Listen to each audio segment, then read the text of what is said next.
So, welcome back. We are going to start into this panel, which bears the title Image in Popular Culture and New Media, Remembrance Medium or Fabric of History. And it will be essentially about photography, about photographs, the significant difference between free-floating photos and, let's say, public monuments we talked about yesterday.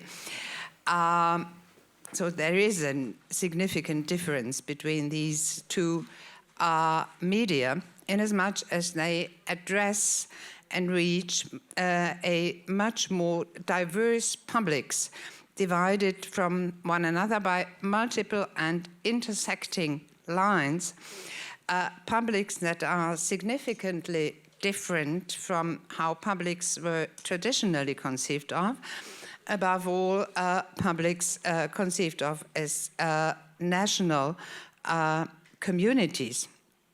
Under these conditions, it is virtually impossible to establish and to control a memory limited to a specific community, given that social media per se operate globally.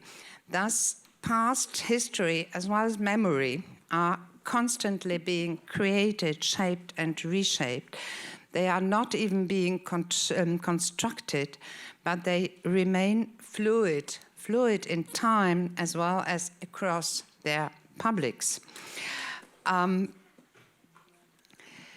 They form a visual discourse which necessarily is multi-layered and hence much more complex than its individual participants probably intend their contributions to be.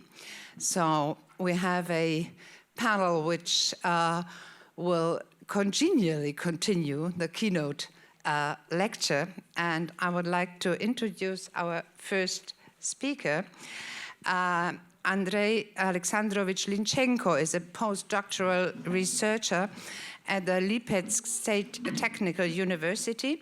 He holds a PhD in social philosophy from the St. Petersburg State University, and he is working in the field of historical culture and cultural memory, the transformation of historical consciousness and institutions of cultural memory. He is publishing articles with titles such as The Politics of Memory as a Factor of Social Transformation, which was published in Studia Humanitatis last year, 2016, or another article in the same journal with Yevgeny Belyayev, State Politics of Memory and the Values of the Mass Historical Consciousness in Modern Russia.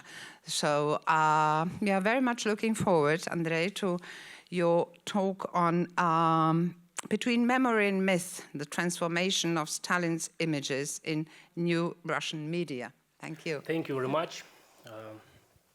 I will speak about media, new Russian media, especially about cinematography and journalism, and of course, internet. So the topic of my report is Between Memory and Myth, the transformation of Stalin's images in new Russian media.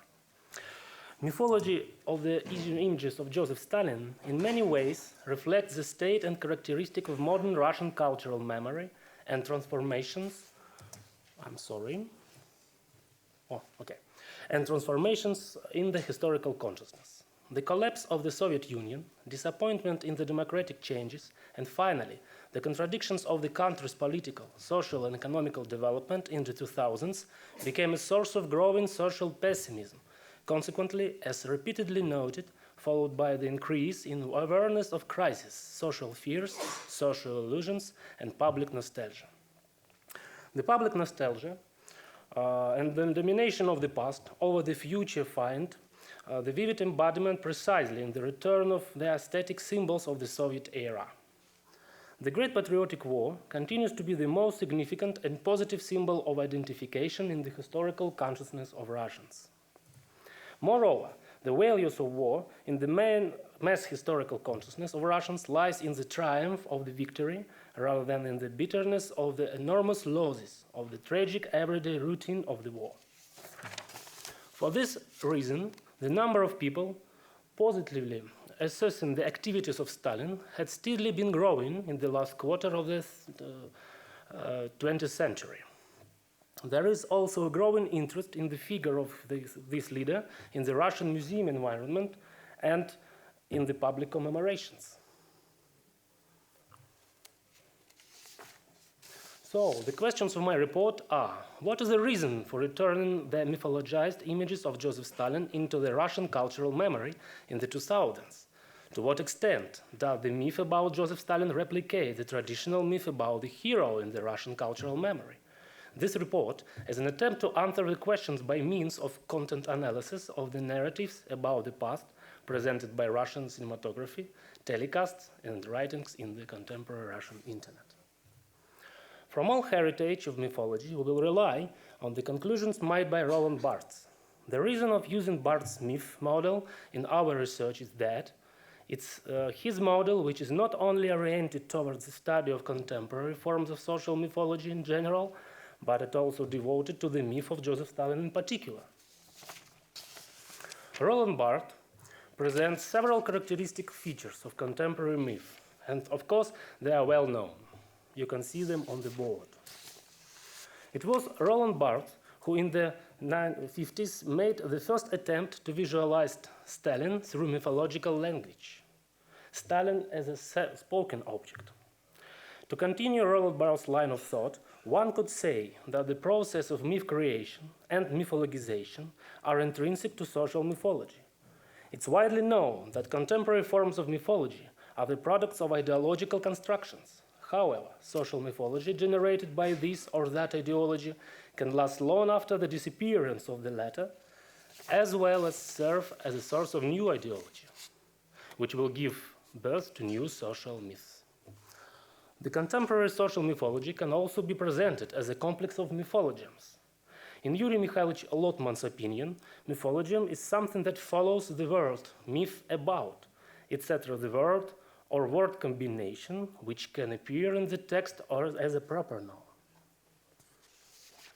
Nevertheless, like myth, mythologium encompasses certain ambiguity because it refers to fundamental images or archetypes at the same time, representing a definite, logically measurable and possibly artificial construction. Social mythology occupies a special place in cultural memory. Historical and broadly cultural memory is the mechanism of the linguistic transformation of historical experience. It transforms historical experience into a narrative.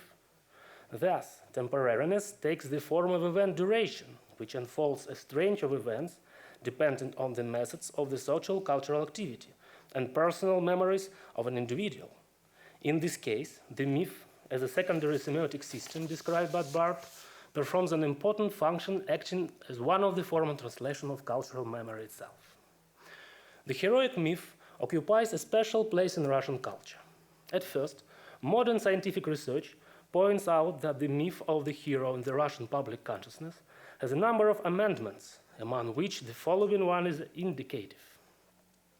Paradoxically, the latter has always been applied to Russian culture, not only to well-known bandits such as Yermak and the leaders of the peasant uprisings, Stepan Razin, Emelian Pugachev, but also to the representatives of the supreme power. While a huge faceless mass of local officials has traditionally been perceived as something evil or alien in the Russian folk culture, the Grand Duke, Tsar, Emperor in Russia has always been the God's man and ennobled one, who wishes no ill to his people and is not aware of the theft and injustice of his officials. The second, no less important feature of preserving any heroic myth or its element in Russia is always the opposition of the hero to external forces that threaten Russia and its people. The third important feature of the heroic myth in Russia, which retains its significance at present, is the unselfishness of the hero.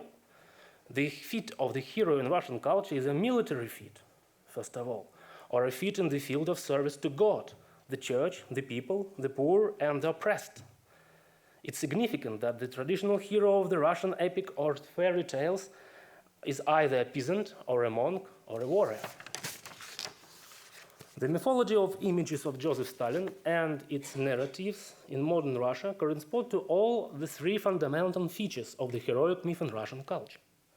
Despite the fact that the USSR bureaucratic machinery itself was associated with Stalin's direct activities, the image of Joseph Stalin in the historical memory of Russians is less associated with repression and to a greater extent is associated with the fight against dissent.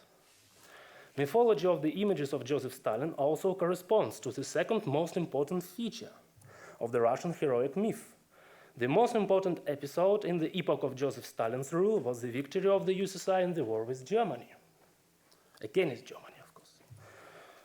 And finally, it's especially interesting to consider the congruity between the mythology of Joseph Stalin and the third feature of the heroic myth in Russia. There is a well-known legend about after Stalin's death, his personal property amounted to only a few pairs of shoes, a greatcoat, several pipes, and a small sum of money in his safe. Now, let us turn to the method of our content analysis. From the beginning, one should know that it's necessary to distinguish mythological narratives about Joseph Stalin from Stalin's panegyric narrative. We will consider mythological narratives about Joseph Stalin in the context of narrations about events which reveal the sacred qualities of Stalin and affirm their influence on the present. Such narratives, regardless of modality and historical authenticity, allows us to see today's features of the mythologization of the leader's images. We also allocate several thematic blocks for analysis of the mythological narrative. This scheme will be completed by analysis of the most notable mythologies about Stalin in various narrative contexts, such as you can see on the board. At the same time, the formation of panegyric narrative can precede mythologization being its first stage. So let's have a brief look to the mythology of the Stalin in the contemporary Russian cinema. While presenting the results of our content analysis of Russian cinematography products dedicated to Stalin in the 2000s, we should note that their volumes have increased significantly since the 1990s. The films about Stalin made in the 2000s mostly represent daily life of the leader, his relations with his relatives and closest associates. The majority of such films are devoted to the post-war time and tend to present Stalin as an ordinary aging person. The mythological narratives of Stalin turned out to be woven into the plot line of the era of terror and general fear, where Stalin is the source of this system of evil. Compared with Soviet films about Stalin, modern Russian cinema is not so dependent on ideological cliches. However, certain mythological narratives or mythological images of the leader continue to retain their significance. Among them, the most notable individual mythologies are as follows: Stalin as a Red King, Stalin as an opponent of his own political environment, betrayal and death of Stalin, Stalin as people's leader. Of all three elements of the mythological narrative in contemporary Russian cinema, such topics as the qualities of Stalin, the destiny of Stalin, and the life of Stalin were actualized. Mythology of Stalin as the Red King comes to the foreground in such films as Stalin's Wife and Stalin's Life. In the first film, Stalin's wife, Nadezhda Alliluyeva, asks Stalin about his desire to be crowned. He answers, "I was already crowned at the 16th Congress. You are the queen, my darling." The same motive appears in the speech of young seminarian Sosodjugashvili, long before he became Stalin. Here is a scene from the series 44 of the movie Stalin Leaf. The third minute of the film presents the conversation between Sosodjugashvili and the retired soldier of the Russian army. In response to his mother's words that Soso will be a priest, he says, "I will be the Tsar." A retired soldier, freezing for a moment, confused, continues the conversation. "Well, so be it. Let's drink to your making a good Tsar." In response to so question, what makes of good Tsar, the soldier says, the Tsar doesn't have to be kind. The Tsar has to be fair. Otherwise, why do we need the Tsar then? Thus, in the film, Stalin's well-known historical phrase to his mother about him as the Tsar of Russia, mentioned as known in 1936, is shifted to Stalin's childhood and given a special meaning to his whole life path. The audience is made to believe that Stalin was aware of his special mission even in his youth. Another interesting mythology is Stalin the people's leader. Let us analyze one of the episodes of the film Comrade Stalin. In the third series of the film, Stalin, for fear of being assassinated, orders a drastic change in the route of the automobile column along the streets of Moscow. As a result, Stalin's car almost runs over an elderly milkwoman, who is eventually offered a lift. Stalin apologized to her. In the car, Stalin starts a conversation with her. You can see this conversation on the board. The same film provides the actualization of another mythology, that of betrayal and death of Stalin. All the top figures of the USSR are shown to be waiting for the Stalin's death. That is why the refusal to provide him with medical care in March 1953 is presented as a result of a chain of events and actions of members of the political bureau who betrayed Stalin for the sake of their own interests. In addition, the images of Stalin constantly appear in the films devoted to the Great Patriotic War. Let's have a brief look to the Stalin's images and narratives in the modern Russian television journalism. The documentary telecasts of the second half of the 19th and the 2000s provided even more interesting peculiarities of the mythologization of Stalin's images. The 2000s manifested a vivid increase in the number of TV shows about Joseph Stalin. You can see the three largest projects in Russia. But these television serials are accompanied by separate television programs about Stalin. Comparing these Russian TV programs, one can point out several key trends. First, the analysis of telecasts reveals the absence of apparent criticism of Stalin on Russian television. On the one hand, one can distinguish the telecasts which avoid any assessments and interpretations and are based on presenting the real data, and those which actualize certain aspects of mythological images of Joseph Stalin. Second, the most popular mythologies of Stalin's image on Russian television are those of Stalin the Strong Hand, Stalin the Protector of Russian State, Betrayal and Death of Stalin.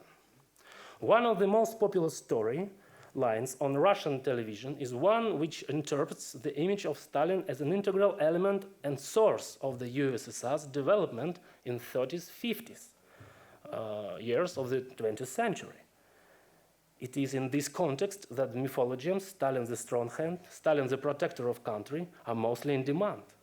The Soviet leader is not only opposed to other leaders of the revolution, but is also portrayed as a statist, striving to preserve the historical continuity of power in Russia.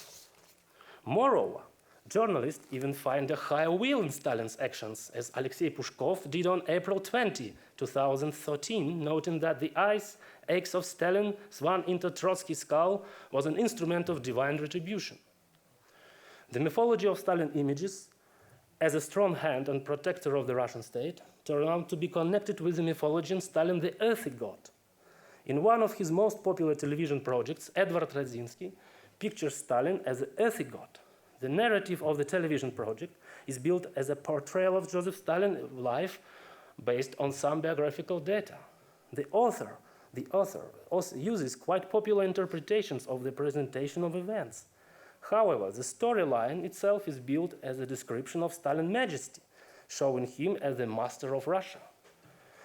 Here are the words about Stalin's horrible Turukhansk exile, which turns out to be one of the hero's most terrible ordeals, sound grotesque.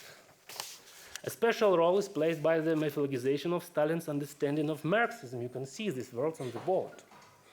Thus, the authors of several television projects bring home the idea that Stalin's death was the beginning of the disintegration of the Soviet Union, since all the subsequent leaders adhered to their own policy. So, The undertaken content analysis has revealed the dominance as such theme as the life of Soviet leader, his qualities, the betrayal of Stalin and his death. Thus, both Russian kinematography and television journalism display an obvious surge of interest in Stalin's personality. Second, the share of negative and critical interpretations of Stalin's image is extremely low. The interpretations of leader can be a formal presentation of his life, narrative, or a representation of certain mythologization of his personality. Third, the most popular themes with both cinematography and television journalism are those of Stalin's life, his special mission in Russian history, and his struggle with internal and external enemies, as well as his death. And a brief look to the Russian internet. Since the internet is an open space, we can see fundamentally different mythologisms or counter-mythologisms, as well as attempts to speak ironically about the images of Stalin. In this case, the religious and political discourses of using Stalinist mythology, which are very radical interpretations of Stalin images, are the most widespread. In religious discourse, the most frequent narrative describes Stalin's personal qualities and his secret mission for Russia. You can see these mythologisms on the board. For example, on the one conservative side, we can read, the creators of this mythology claim that Stalin was killed by Jews whom he invented to evict to Siberia because their hostility to the Russian people. Proponents of this mythology speak of the ritual murder of Stalin. Ritual murder of Stalin. And of course, we can see the icons with Stalin. Finally, in the political sphere, various aspects of Joseph Stalin images appear to be in demand by both the individuals critical of the current regime and those who regard Stalin as a strong statesman. The myth of Stalin turns out to be both dynamic and protective, becoming both creative myth and counter myth. The most popular are the images of Stalin on the sites of Russian communist organizations, where they often prove two important elements of the site brand mark. For example, you can see anti-corruptive activity of the Russian communist, which is associated with Stalin, the Communist Party of the Russian Federation, and the Communist of Russia. But there is a place for irony in the Russian internet. We have an interesting project that is ironic about the images of Stalin in the context of various social network and internet resources. We can see the following ironic images. Stalin, he is like YouTube. He allowed to load and send. Stalin, he is like an apple. He cost a lot. Stalin, he is like a Foursquare. Showed everyone the place. Stalin like Vkontakte. He captured millions of people. Stalin, he is a Twitter. He was brief. Stalin, he is like Google. You told him a word, he gave you an exile. Or link, because in Russian language these words are the same. Ссылка. So, and Stalin, like Yandex, he sent each such queries, each would be found. So, what are the conclusions of my report? First, Stalin's mythology as a projection of heroic myth turns out to be one of the most comprehensible and consolidating images of the population of Russia, because it's associated with the victory in the Great Patriotic War. The rationalization of the myths about Stalin slows down and mostly goes spontaneously, which confirms the hypothesis of the crisis of anti-Stalinism in Russia.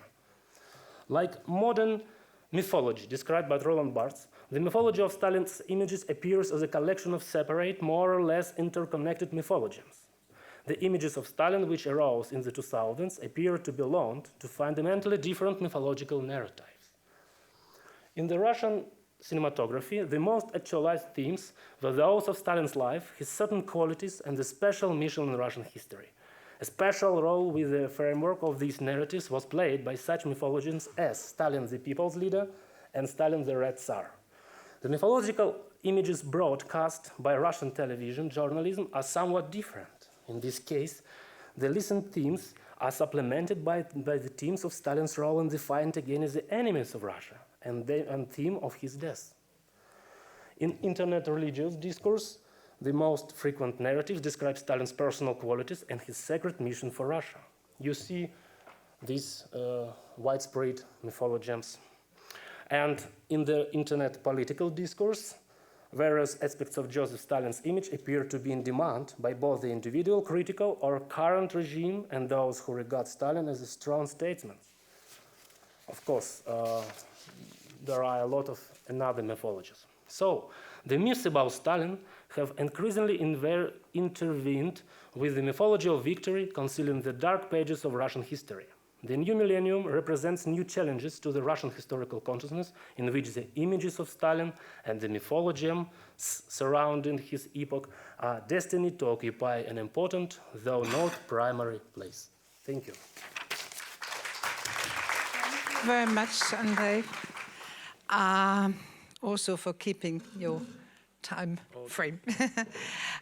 It's so tempting to go into the discussion right now, but we have to stick to the regime of this panel.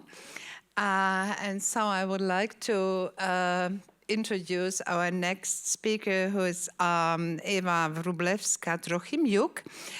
Eva is an assistant professor at the Institute of Slavic Studies at the Academy of Polish Academy of Sciences.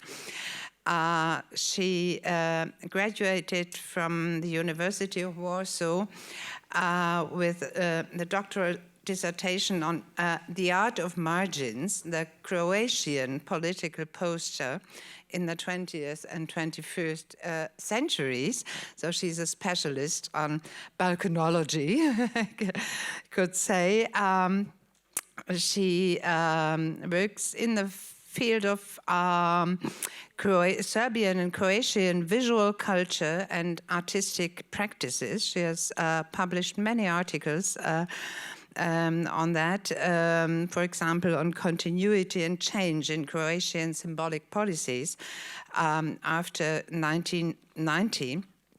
And she expands on popular culture and its role in the process of the formation of national identity in the Balkans. So you are the perfect person, Eva, and the floor is yours. Thank you for giving me possibility to present my paper. I will talk about the role of war photographers in documenting the Yugoslav civil war. And as you know, the war in the former Yugoslavia in the years 1991-1995 is remembered as a dramatic event not only by the inhabitants of the region, but it's also recorded by photographic and television cameras. All three parties to the conflict, Croatian, Bosnian, and Serbian, presented their own vision of events in the media, often or sometimes or often manipulating visual materials. Warfare was also recorded by reporters from outside of region. In the book Regarding the Pain of Others, Susan Sontag writes, being a spectator of calamities taking place in another country is a quintessential modern experience.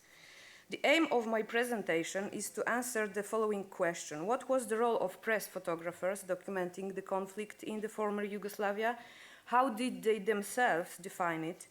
I think that looking behind the practice of war photographers, in my opinion, helps to understand the process, implicit and hidden process of creating, of shaping collective, individual and then collective memory. I'm going to use some interviews carried out by Sandra Vitali with the reporters documenting the war in the Balkans in the 1990s. In documentary photography, a key factor is the presence of a photographer at the place of event and the role of a witness. Jörg Bader, an artist and art critic, thinks that this is a specific agreement between those seeing and those presenting photographs, and it's based on trust.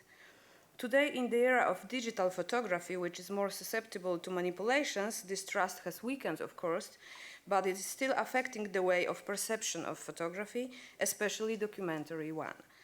Actually, war reporters present themselves as witnesses of events, intermediaries carrying a gift of information or giving the floor to the disadvantaged during the war. In the statements of photojournalists documenting the war in the former Yugoslavia, a significant difference between local reporters, Serbs, Croats, Bosnians, sometimes Slovenes, and photojournalists of the broadly defined West is noticeable. The main difference between them, which is emphasized by both parties, is a great sense of direction of local photographers and their knowledge of social, political, and cultural context, as well as their knowledge of the language, of course. Therefore, they played a double role. As Goran Peeler, a Croatian photographer, says, they were photographers and guides to externals. In turn, among the externals, there were many such reporters who came unprepared to the Balkans with no knowledge of the context of war, culture of the conflict-ridden nations. Participation in this war was relatively cheap, therefore it attracted both those avid for quick career and hunters of checks. Local photographers speak with one voice that colleagues from the region, Romania, Greece, Hungary, Bulgaria, approached their work with greater intuition, whereas Western reporters were often very self-confident and arrogant, which translated into the style of their work. American artist Marta Rossler thinks that the practice of press photographers is a combination of the desire for exoticism, tourism, voyeurism, psychologism, trophy hunting, and careerism. This is confirmed by the words of Milomir Kovačević-Strašni, a Bosnian photojournalist who speaks about such motivations as photo safari or even death hunting. Ron Haviv, an awarded American photojournalist documenting Balkan War, let's say Balkan War, Croatian, Serbian, and Bosnian War, recalls that sometimes reporters came on the weekend from Rome or Budapest and walked in on combat so as to snap photos. This indicates that the motivations of the locals and the externals were different. As Croatian and Serbian press photographers say, foreign reporters came because they didn't have a better plan. They became bored with their former life. Slavenko Pajic made ironic remarks that photoreporter Brian Brenton was bored with mowing the lawn and came to war. Some of external reporters admitted to it. For instance, Wade Goddard, who in 1992 landed straight to Bosnia. As he says, war photography has always fascinated him, and in New Zealand he had no opportunity to develop skills, so he came to Europe. Finally, he stayed here and there and founded the gallery War Photo in Dubrovnik. But when he arrived in Bosnia, he had absolutely no experience in photography. This rather laid-back attitude irritated local photographers, for whom the war was both professional and personal experience. As they themselves say, they often decided to participate in it because they knew that the media didn't tell the whole truth. They wanted to have first-hand information, like Croat Saša Kralj. They wanted to see it for themselves, for example, Slovene Kamenko Pajic.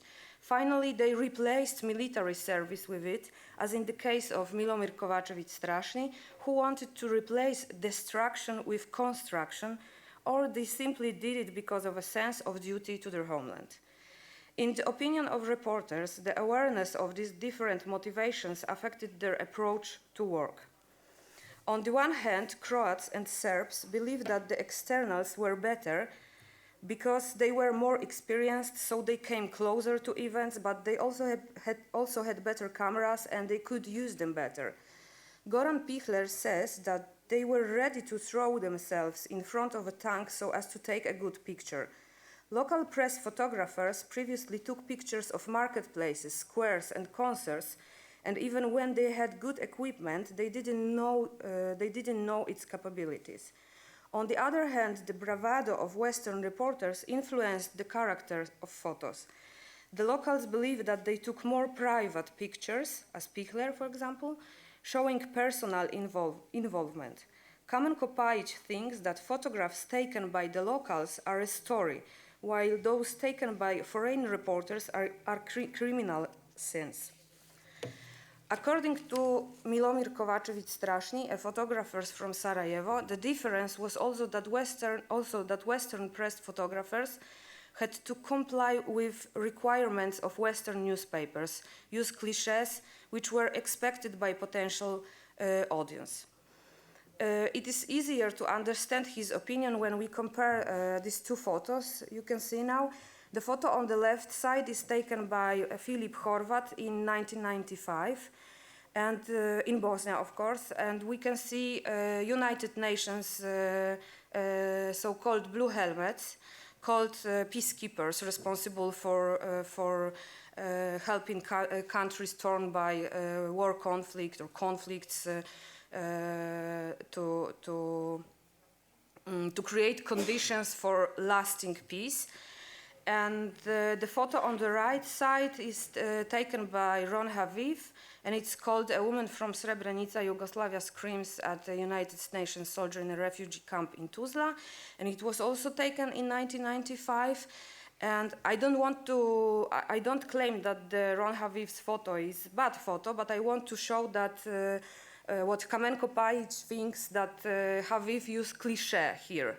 That Sasha Kralj concludes that the photographs of local photographers were with real emotional depth were not willingly published in the West at all. He compares it with pornography, in which the most valued element is a lack of emotions, and he claims that the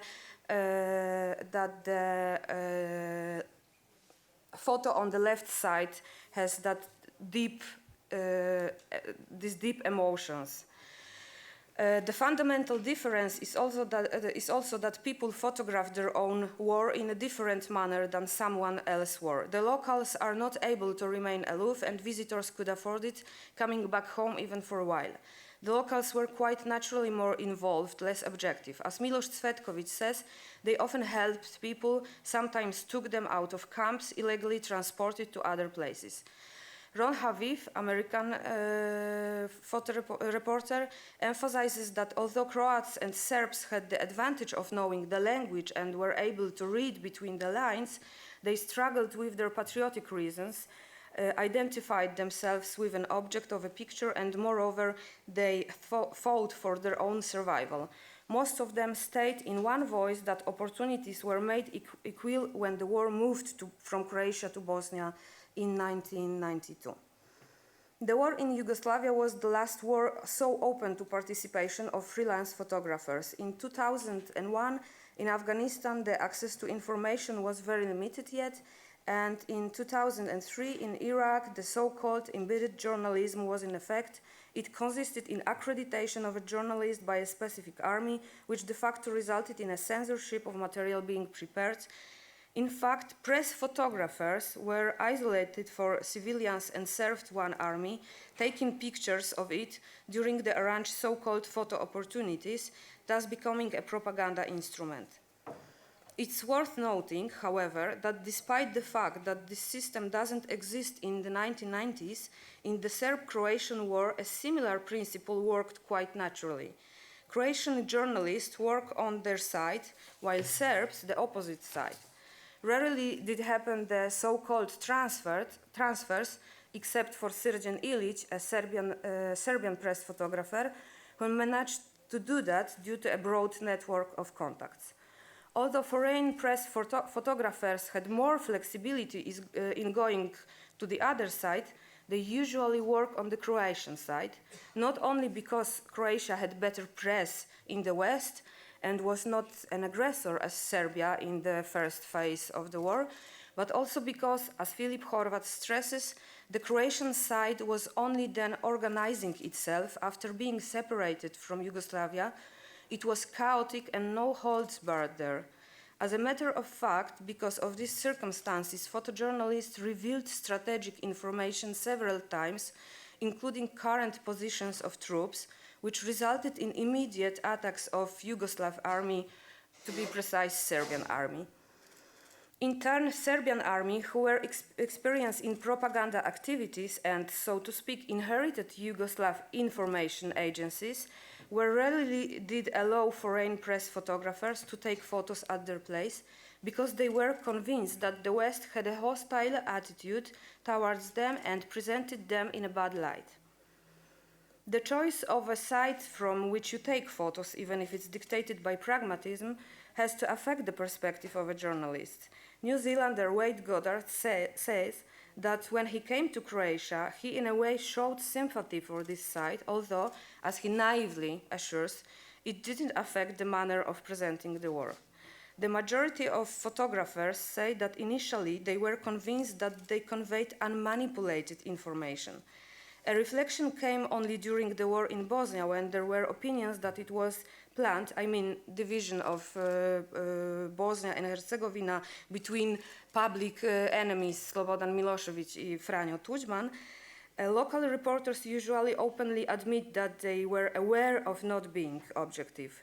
They feel no remorse for it. They think that it was their duty to the country, and the camera was a special type of weapon.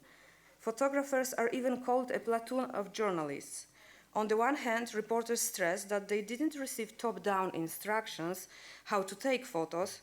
On the other hand, however, everybody knew that there was something as frames of war, I borrow this term from Judith Butler, namely a visual discourse preferred by authorities. In a nutshell, presenting the war victims was a strategy more eagerly used by Serbs. Croatian propaganda was based largely on the creation of a positive image of the army, on propaganda of success. Only selected, for example, only selected pictures of recaptured places, as you can see here in Knin, it was the last phase of the war, were published, only accepted by the authorities. Sasha Kraj symptomatically notes that the profession of war photojournalist results in distrust towards images as a source of information. All acknowledge with one voice that they know some cases of photo manipulation. What I find very important, Kraj considers, however, that if one knows well the context of what is being photographed, a picture is less susceptible to manipulation, which may take place at different stages of its way to an audience. Distorted information could be produced by photographers themselves or by the agency or news station showing an image, as it happened to the picture from Ternopolje camp, supervised by Serbs, in which we can see an emaciated Bosnian Fikret Alić standing behind barbed wire. This photograph was shown on ITN, British television, and then placed on the cover of Time magazine in 1992. In the film made by Penny Marshall, where the scene is wider, we can see that this wire ends immediately and is not the fence of the camp. Apart from that, the camp was under the supervision of the Red Cross. Obviously, it's not in contradiction with the fact that inhuman things happened in the camps in Bosnia, but it shows how a narrow scene and the lack of broader context may affect the perception of the picture, which in the case instantly triggered association with the Holocaust. Manipulation could also happen while transferring photos to the agency. A photographer's task was to accurately and objectively describe what can be seen in a photo to prepare the so-called caption. An example of abuse is the work of French photojournalist Alexandra Boulet, who took a photo of bodies with battered faces and gave the caption, "The photograph of the Bosnian family with the faces battered by a Serbian nationalist." She based only on an unverified piece of information on the origin of photographed victims. Ron Haviv says that a photographer putting a photo into circulation takes the risk that it will get a second life. In his opinion, the aim of the photograph is to be discussed, considered, so as it becomes a stimulus for public debate. Silence around the picture is depressing. In this light, it's not difficult to agree with the opinion of Kamenko Pajic that one picture doesn't reflect the truth about the war. Ron Haviv agrees with him. He claims that a picture is a small excerpt, sometimes a symbol, and not a carbon copy of reality. Here he gives an example of a picture taken by Kevin Carter from Sudan, who came in for harsh criticism that instead of taking pictures, he should have helped a little girl, but the picture doesn't show everything. Due to the public reaction and questions about the girl's condition, New York Times published a special editorial in which the editor explained the context. You can read it here. One of the most controversial photos taken during the war in Bosnia was a photo by Bojan Stojanovic, awarded WordPress photo in 1993, taken a year earlier 1 year earlier, presenting the scene described as follows. Ruthless killing in the streets in early summer, accused of firing on a Serbian refugee convoy, a Muslim sniper is captured by a uniformed Serbian policeman and shot in the back of the head. The photo belongs to the type called "about to die" photo, showing the suspension between life and death. Actually, similar photos were taken during each war. I talk about this photograph because it was probably staged by the photographer who paid a Serbian policeman for shooting this Bosnian to death. This case shocked the environment of press photographers, but the organizers of World Press Photo have never reacted to these alarming reports. This picture provoked a discussion about the limits of the role of a photographer who in such situation becomes not so much a witness as a participant and, if it's true that the picture was paid, initiator of a crime. Part of photographers mentioned the phenomenon of self-censorship. The reason for this is usually a kind of the instinct of self-preservation, because one could lose one's life due to an improper picture. In addition, as one of photographers says, a Croat, he didn't take photos of his own people who plundered some Serbian village. Self-censorship was both the result and the way to become in favor of one of the parties to the conflict. Imre Sabo, Hungarian photographer from Serbia, and Kamenko Pajic also point out another reason: awareness that people being photographed could encounter serious consequences of their action. Sabo adds that he took such photographs and he has never decided to publish them. In fact, each press photographer says that sometimes they decided not to take picture because they felt convinced that this single photo would change nothing anyway. I would like to quote now Ron Haviv. A photography is a testimony of what exists. No matter how it will be used, Haviv says, it should be taken. Taking pictures is a duty. Thanks to it, we cannot say later on that we didn't know about something. A photograph imposes responsibility for action or omissions. Photographs taken by the reporters mentioned by me didn't become part of family albums, of course, but the scenes captured by them shaped and preserved collective memory, composed of individual memories. Reproduction of these pictures serves as an external factor shaping collective memory.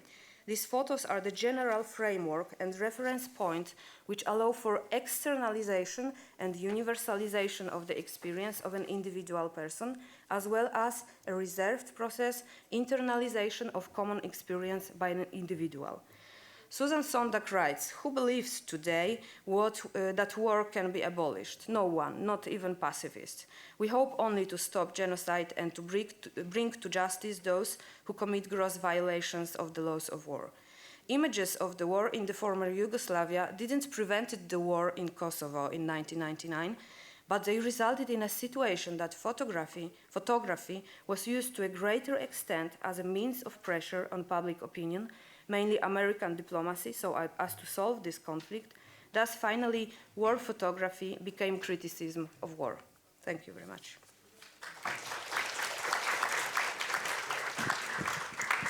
Thank you so much, Eva. And we are proceeding immediately to, for reasons of schedule, to the next presentation, which will be by Maria Kobielska, on museums and photographs, creating a memory device. Maria Kobielska holds a PhD in literary studies from the Jagiellonian University in Krakow, and she teaches there in the Department of Cultural Studies, Poetics and Theory of Literature. She recently published a book on the Polish memory culture in the 21st century, Polska kultura pamięci in the 21st century, and a wide range of articles such as the Polish collective memory as a auto-affirmative phenomenon in 2016, or the Katyn massacre in contemporary Polish cultures from the same year. So thank you for being here, Maria, and the floor is yours. Thank you very much. Among the many phenomena of the memory boom in contemporary Poland, the museum boom is of special importance. Its beginnings can be precisely set in space and time. It dates back to 2004, when the spectacular Warsaw Rising Museum, first such institution in Poland, was opened. From then on, a significant connection between memory politics and museal project has been observed, and a new model of historical museum has been seen gaining popularity. Not surprisingly, this new model comprises museums that use intensive interactive polysensual media and create a persuasive and influencing experience aimed at shaping the identity rather than transmitting informative knowledge. In recent years, over a dozen such institutions have been founded or rearranged in Poland. This is not a full list, it's just to make you the impression of the scale. And most of them are devoted to the 20th century Polish history. This boom continues and is not likely to cease. The most recent episode of the series so far was set in Gdańsk, where the Museum of the Second World War was opened to the public several months ago. Political controversies concerning its exhibition, which is currently being modified by a new museum management, are widely known in Poland in recent days. The memory device is a general concept that I use to identify the shape of contemporary memory cultures and to talk about new museums in particular. This category is obviously derived from Michel Foucault's apparatus theory, developed further in Giorgio Agamben's and Gilles Deleuze's commentaries, but also inspired by a memory scholar, Laura Basu, who coined the term of a memory dispositif. I apply the memory device term to the memory research on three general levels. Firstly, the whole system of a memory culture can be described as a mega-apparatus in the Foucaultian sense. That is, a network of power relations, heterogeneous entanglement of various elements used to manage the human subjects, making them remember in particular ways whilst discrediting others. Secondly, the memory device can be understood as a fragment of this very network, a set of related elements that produced a certain tendency of remembering. Thirdly, distinct cultural texts, spaces, and practices that organize the remembering by encouraging, supporting, and modifying mnemonic content for the users are memory devices too. The last variant is essential for the analysis of the museum that I sketch in this presentation. Thus, my perspective is that of memory research. I discuss museums as memory devices and analyze them as part of the Polish memory culture in terms of experience or memory training that they create for the visitors. Consequently, I pay more attention to the design of the exhibitions and possible ways to use them in the remembering processes than to official museum documents, their strategies, management, or organization. The power of the visual is an important element of the design of the new museums. To give just a brief justification of that, we can think about the contrast of light and darkness, which is commonly used in exhibitions. The illumination of the museum is diversified and full of meanings and shapes the visitor's attention, focus, and emotional attitude. Many exhibitions are indeed set in mysterious darkness, like in the Dialogue Center upheavals in the National Museum in Szczecin, which can be explored only by following highlighted lines on the floor that lead the visitors from one spotlight to another. In the Katyn Museum in Warsaw, in turn, each and every of exhibits, thousands of exhibits, which are tiny objects found during the exhumation of mass graves, is placed in a separate cell cabinet and illuminated with a minuscule light bulb. There are thus many light sources of different power and functions. The exhibition space becomes ambiguous. It involves the visitor, requires attention and careful discernment, and makes one identify the upcoming impulses and interpret them. Darkness triggers tension and agitation. Although exhibitions in new museums aim at creating polysensual experiences, the site remains the crucial of the senses involved. Diverse images, including paintings, drawings, films, photographs, infographics, projections, and many more, intertwine to create a motley, puzzling space. Eyes are constantly stimulated in various ways, sometimes almost dazzled or compelled to work in uncomfortable conditions, for instance, in incomplete or unusual lighting. In many exhibitions, the colors are telling, like in the Warsaw Rising Museum, where a fierce red corridor is devoted to the topic of communism. Often images emerge and disappear and vary in size, from macro scale to nearly microscopic dimensions, like in the Silesian Museum in Katowice, where the miniature hologram figures can be seen through windows of a model of a residential block of the 1960s. Generally speaking, all these exhibitions force visitors to visual effort. Not a single museum is neutral or minimalistic in this respect. All are visually intensive, though in diverse ways. This intensity is one of the aspects of the museum's persuasiveness and stands behind the power to produce an overwhelming space. Visitors are the users of such space. They compose their impressions of the different elements it offers. The space thus becomes a device used to construct an appealing museum experience, but it also performs other functions, making the visitors remember in certain ways, or proposing and promoting a particular version of memory. Taking all this into consideration, I will investigate the part of the exhibition's visual design that seems one of the most important. That is, photographic images widely used in every single of the new Polish historical museums. Photographs are among the main means used to arrange the museum space, and their omnipresence cannot be overlooked. As researchers like Elizabeth Edwards pointed out, my focus will be on two recently inaugurated institutions, which are the youngest of all in Poland. I will concentrate on the Museum of the Second World War in Gdańsk by discussing the initial shape of the exhibition, and conclude by comparing it to the Ulma Family Museum of Poles Saving Jews in World War II, which was opened in 2016 in Markowa. In my attempt to describe the types and functions of the photographs used, I will outline the power of the visual within the Polish museum boom. As the photographs are ubiquitous in museums, there are many different ways to install them within exhibitions, with the aim to diversify the space and make it eye-catching. I will show this variety using examples from the exhibition of the Museum of the Second World War and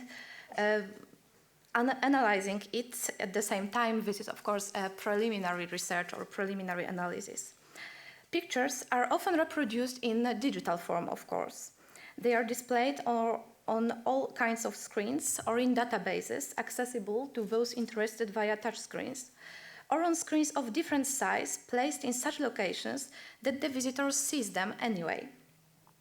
Among other frequent methods of presentation are slideshows or motion pictures, representing montages of photographs or photographs interwoven with videos. Then photographs are oftentimes reproduced on museum boards and desks, with information on certain topics, next to text, diagrams, infographics, exhibits, or multimedia objects. In a standard analog form, they are exhibited in cases or on the walls, sometimes framed. Old pictures, shown as historical items, play a dualistic function here, being important both as images of something else and as material objects from the past. Photographs are also incorporated into the scenographies of exhibitions, for example, compiled into traditional albums or presented in more intricate ways, for example, faking a window view or hidden in boxes or niches. Or they are reproduced in large scale to wholly or partly cover the walls of galleries. This variety of options creates different receptions of the meaning of the photographs used, their functions, links, importance, or hierarchies. It seems that photographs in Polish museum exhibitions play four major roles, while a single photograph may serve one of several of them. The first and the simplest is the decorative function, when a photograph is used as an ornament, for instance, as backgrounds for the text written on boards, in which case their details cannot be seen and sometimes the image itself becomes indistinct. In addition, photographs can help shape the layout of an exhibition. For example, by indicating divisions of space, showing the way, and distributing the visitor's attention. Secondly, photographs illustrate what is told in the text and document the phenomena described. They are present on virtually all boards and appear in glass cases, showing faces of the people involved or the circumstances of the events. Silhouettes of Hitler and Stalin in the corner of the passage between the rooms in the terror section of the Museum of the Second World War serve as an example of combining these two aspects. The photos are supposedly retouched. The leaders face each other, Hitler with a grim look, Stalin joyfully raising his glass. Their declarations of destroying both nations' enemies and creating new order are written on the wall to clarify the meaning of the image. The photos which fill up the passage between the two parts of the exhibition, the one about the cutting crime and the one concerning deportations, are visually impressive and bring back the sinister authors of the events discussed. The photographs attract the visitor's attention when used as the main elements of certain parts of the exhibition, in which they are the most important tools for expressing meanings and emotions. The gallery devoted to the German crimes during the invasion in Poland is a good example here. Its walls are not straight or flat. Instead, they have bent shapes, which creates an impression of a catastrophe and devastation, further enhanced by a large-scale pictures from the time reproduced on the protrusions. They show bombing, ruins, people evacuating in panic, or harassment of Jews and other civilians. Located a few steps away, photographic documentation of aerial bombing of cities astound the visitor. Pictures of demolished towns of Sulejów, Janów, Lublin, Frampol, Wieluń, and Biłgoraj are put in white frames and hung on the wall, enlightened by spotlights that resemble weapon viewfinders. Both ways of highlighting the photos are very effective and make them dominate visitors' experience and thoughts in this part of the exhibition. Finally, the visitor's attention is attracted by photography as a medium or by the person of the photographer. In such cases, photography is problematized, and photographs as such become an issue and an exhibition topic for a while. For instance, photographers appear several times in the exhibition of the Museum of the Second World War as crucial witnesses of history. There are at least 4 of them. Julian Bryan, who documented the events of September 1939 in Poland; Zdenek Tmej, a Czech forced laborer, portrayer of the experience of captivity in a labor camp in Wrocław; Michael Trachman, a Soviet war photographer; and Edward Buczek, who captured the scenes from the lives of Polish partisans. Mini exhibitions of their works are shown as part of the permanent exhibition of the museum. Sets of their photographs are presented jointly, often in frames, with emphasis on the authorship. A short bio of each author is usually provided, together with a description of his war experiences. In the case of Bryan, Trachman, and Buczek, their cameras are exhibited as well. These are not the only situations in the Museum of the Second World War in which the question of the photographer's perspective is introduced and discussed. In the section concerning the Łódź ghetto, photos by Walter Genewine and Mendel Grossman are contrasted. The works of Genewine, German manager of the ghetto's finance department, are associated with distance and fear, while photographs by Grossman, a Jewish worker who risked his life taking them, bring about the sense of intimacy. The histories behind the pictures are therefore presented to the viewer, making them important because of their very existence and the circumstances in which they were taken, rather than for the image represented. This is particularly emphasized by the blurred and obscure shots included in the exhibition. The famous Sonderkommando photographs from Auschwitz-Birkenau, reproduced on board next to a Cyclone B container here in the bottom right, are neither the first nor the only artifacts of the type within the exhibition. A hazy photo with poorly visible Polish civilians under the fire of a German plane is shown in a section devoted to the German terror in the first weeks of war. As the caption explains, because of its uniqueness, it was taken by one of the refugees, not by a German pilot. In a more general perception of an exhibition as a memory device, photographs seem to perform at least three major tasks as the elements of the device. The first one is connected, of course, with the category of pastness.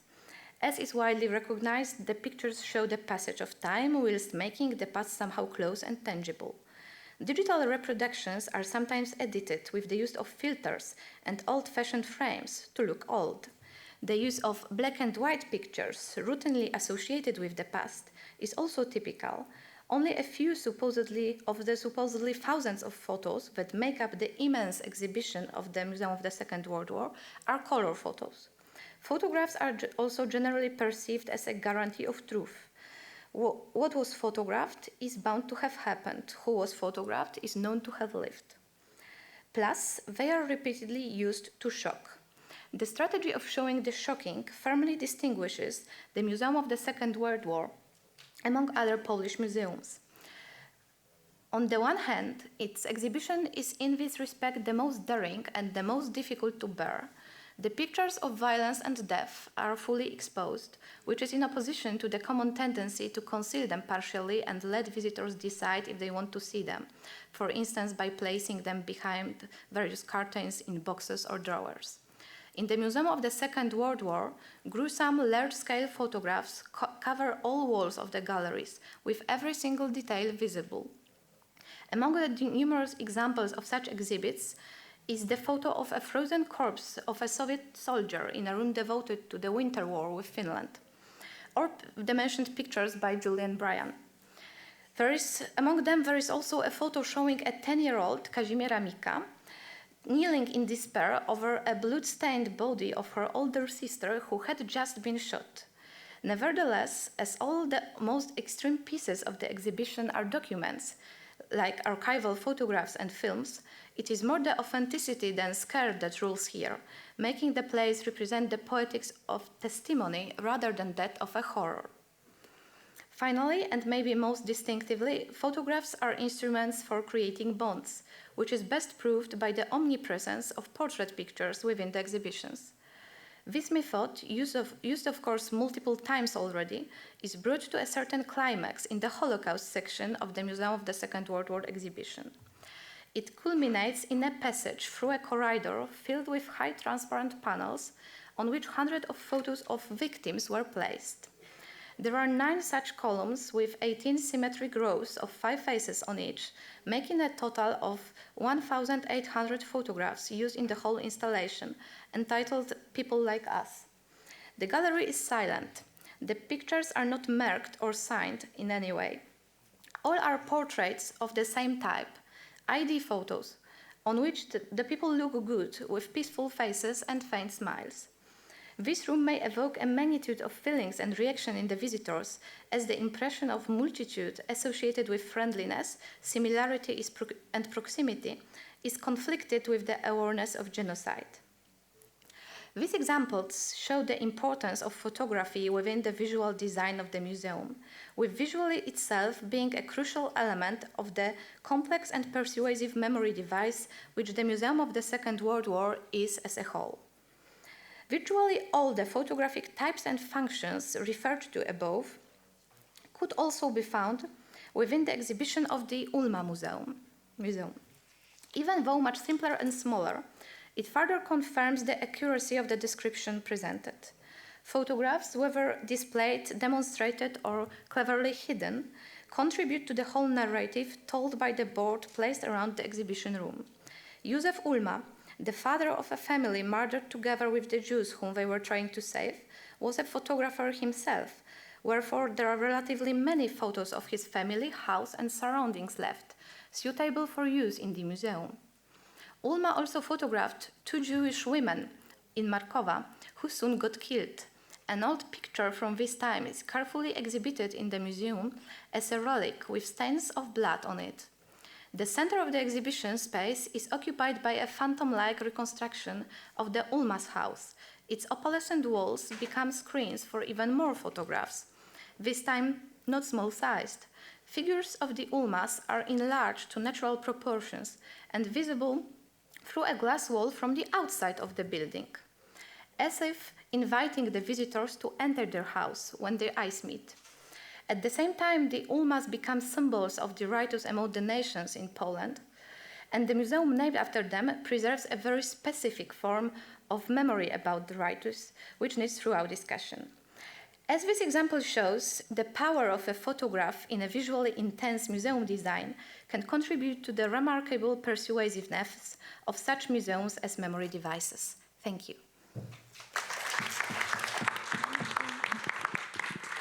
Thank you very much, Maria, for another presentation which immediately provokes questions and comments. But I would like to ask our last speaker for his presentation. It's Robbert-Jan Adriaansen. He is an assistant professor in the theory of history and historical culture at Erasmus University in Rotterdam. He teaches and does research on conceptions of history and historical time. His major publication was on the German youth movement and the experience of the past from 1900 to 1933, published with Berghahn in 2015. He published, moreover, many articles on conceptions of history, historical cultures, experiencing history, and pertinent practices, including, for example, tourism. Currently, he's working on 2 projects about the representation of violent pasts in contemporary historical culture, focusing on representations on Instagram and in historical reenactments. So we are turning from a handling of photographs which was trying to establish and to control perception to a basically anarchical space, which Instagram is. The title is Smiling in Auschwitz, the semiotics of Instagram selfies at Holocaust memorial sites. Thank you for being here. Thank you for the kind introduction. This selfie, this tweet, caused a huge stir in 2014, as it was picked up by international media all over the world. It caused a so-called Twitter storm, and the discussion about the representation of the Holocaust in this particular selfie, it resulted in conclusions about the purported narcissism of the so-called selfie culture, and about the impertinence and lack of understanding of the younger generation. Now, this discussion went on, and last year, the artist, Jacques Shapira, created a so-called selfie-shaming project, as he called it himself, called Holocaust. He created a website, indeed, that juxtaposed, jolly pictures taken by tourists at the Holocaust Memorial in Berlin with versions that showed the same people, but then photoshopped into authentic photos of Holocaust victims. This was intended as a modern-day form of public humiliation, and Shapira only took his website down once almost all of these portrayed people had contacted him by email with apologies and removed their original photos from their social media profiles. So there are opinions abound about the phenomena of selfies at Holocaust-related spaces. But we actually know very little about social media as forms of historical representation, let alone about selfies as a form of representation at all. Yet, on the other hand, social media do provide the most important platform of human communication at the moment. Instagram alone, the platform on which I will focus in this paper, has 700 million active users. So I set myself the daunting task to venture into this rather uncharted territory, and I would like to present some of the results of my analysis of almost 500 public Instagram selfies posted to Instagram, at least posted to Instagram with the geotag of the Auschwitz Memorial. But my paper will also go beyond that, and I will also question the nature, so to say, of representation on Instagram. Now, the public outcry over selfies at Auschwitz indicates that the meaning of social media posts is essentially ambiguous. Instagram posts taken at Auschwitz are understood as references to the Holocaust. And it is in this context that the smile of the selfie is interpreted as disturbing, condescending, or irreverent. And we should, I think, ask ourselves as scholars whether this disturbance flows from the representational dynamics of the Instagram posts, or perhaps from the expectations we as scholars have of what a proper representation should look like. Now, in my opinion, the latter is the case. I think the issue is that we understand representation in particular narrative terms. It is through narrative emplotment by an author that we construct a meaningful unity out of not intrinsically related events. It is through this narrative sequencing of events that we define a meaningful relationship of past, present, and future, and thus also construct identity. Now, references to the past on social media platforms do actually challenge the dominance of narrative as the main paradigm, I think, of historical understanding, for two reasons. Well, first, social media posts are not static, but they are interactive representations. The internet should be understood as a space of so-called dialogical production of meaning, rather than a marketplace of passive consumers of narratives. Now, this implies that when we analyze online historical representations, we should also let go of the mostly academic monologue as both the normative model for proper historical representation and the analytical frame of reference for the analysis of digital historical representations. And the second thing is that I think representations of the past on social media are comprised of different modes. Modes such as still or moving image, written text, and in this case also hashtags. And written text is only one of multiple intertwined modes in this case. And the fact that the vast majority of platforms allow and encourage users to configure meaning using these modes in interaction supports the increasingly popular position in social semantics that language may no longer be the main medium of communication, and that other modes of communication should not be studied in terms of language. So the integrated study of the ways in which multiple modes interact to create meaningful representations is called multimodal analysis. And I would like to follow that path and first focus on the different modes that are available on Instagram and see how they interact in the configuration of meaning. Now, when we take a look at the interface of the app as we see it here, we can see the various modes that are available. On top, we can see the geotag, for example, in this case, the Auschwitz Memorial and Museum. There is the still image, also moving image, but I will only focus on still images in this paper. There are captions underneath the image and comments that can reply and reflect on the post, the caption and the image both. Now, first, let's take a look at the image, which takes a central position on Instagram as it's basically a photo sharing platform. Now, considering the selfie is, first of all, not the ordinary type of image. Usually, photography has traditionally been analyzed as an extension, so to say, of the gaze of the rational subject, while representing. And this gaze implies a particular power relationship, as it is the photographer, for example, who has the representational power, which may cause the object to act in desired ways, as I'm doing now. This selfie, however, challenges this modern idea of representation and I think also the notion of authorship behind it. In a selfie, namely, the subject objectifies himself and the viewer takes the vantage point of the medium.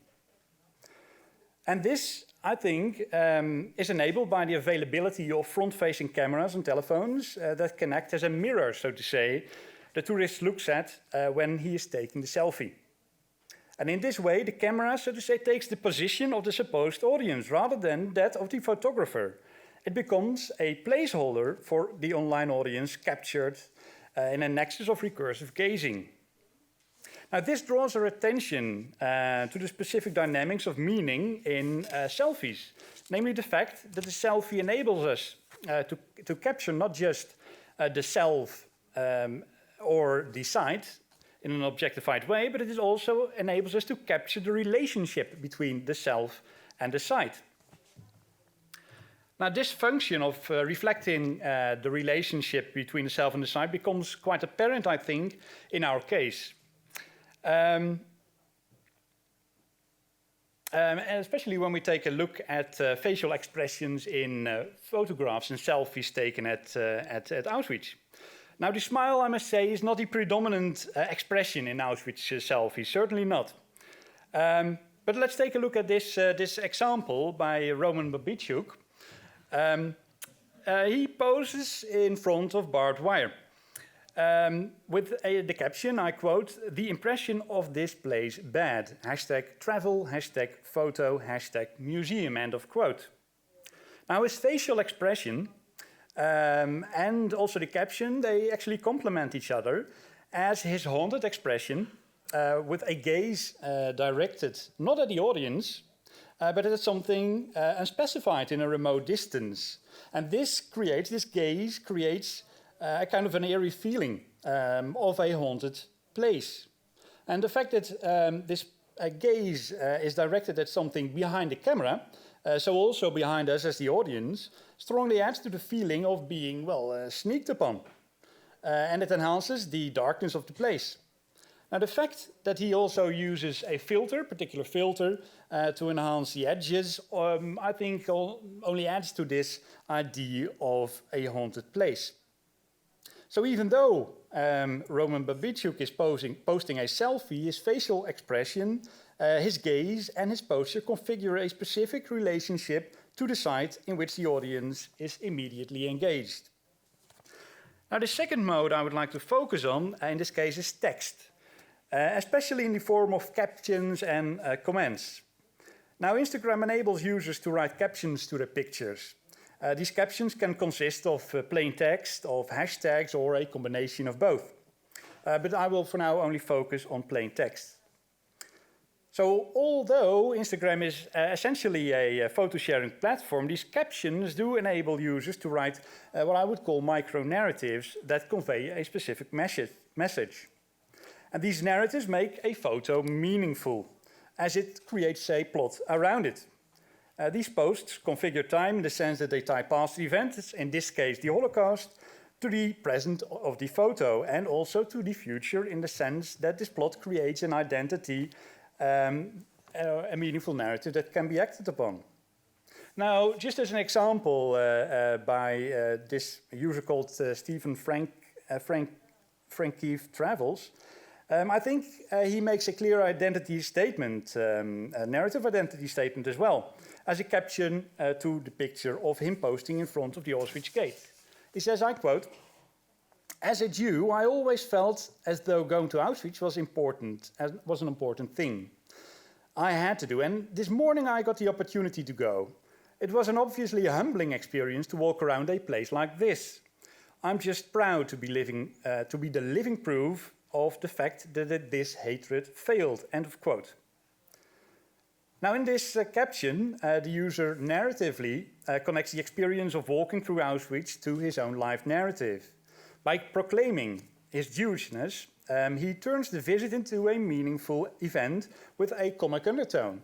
Now, comic not in the sense that there is anything funny about this, but comic in the sense that the plotline resembles the genre of the comic, of comic emplotment.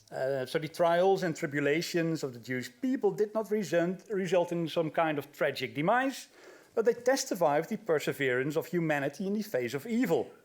And quite literally, Stephen Frankief Travels configures himself as the embodiment of the ultimate failure of evil, as his selfie, or at least in this case a portrait photo, functions as a support to his plot, as his presence in front of the gate underlines Jewish perseverance against all odds. Now, this is, I think, a classical example of how narrative analysis could work in this case, but this approach is quite limited in the sense that there are not much posts that actually can provide a narrative. So I did a frequency count of the number of lines in Instagram posts, and you can see the result over here. You can see that the vast majority of the sampled posts, almost 80%, the caption does not even exceed a single line, and that may include just single words. So even if we consider the posts that do construct meaning through narrative, which we can see there are not many, I think we also need to take one other aspect of the particular context of Instagram into account, and that is, I think, also a key element that is not covered by narrative theory. On Instagram, the narrative is not necessarily finalized in the reader's configuration, as Paul Ricoeur would call it. But the narrative, you can say, remains essentially open.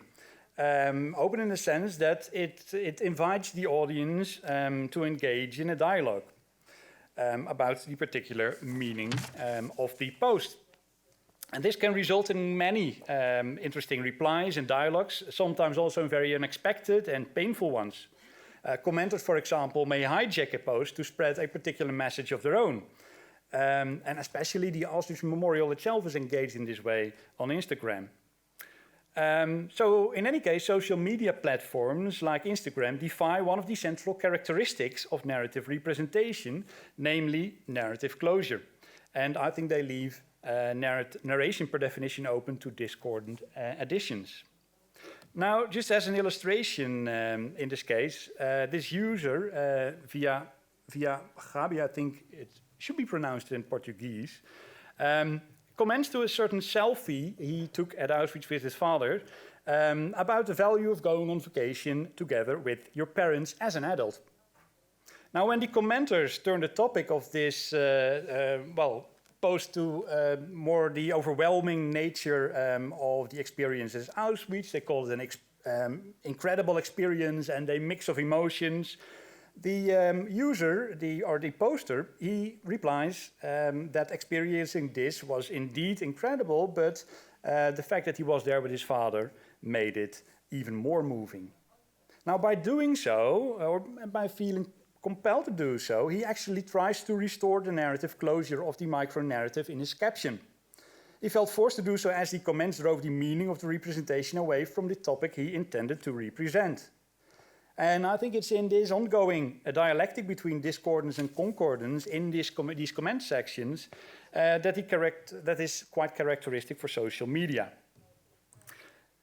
Thus we can say that narrative theory is kind of limited in capturing meaning-making or understanding meaning-making processes on platforms like Instagram, as these platforms tend to defy narrative linearity, concordant plot lines, and narrative closure.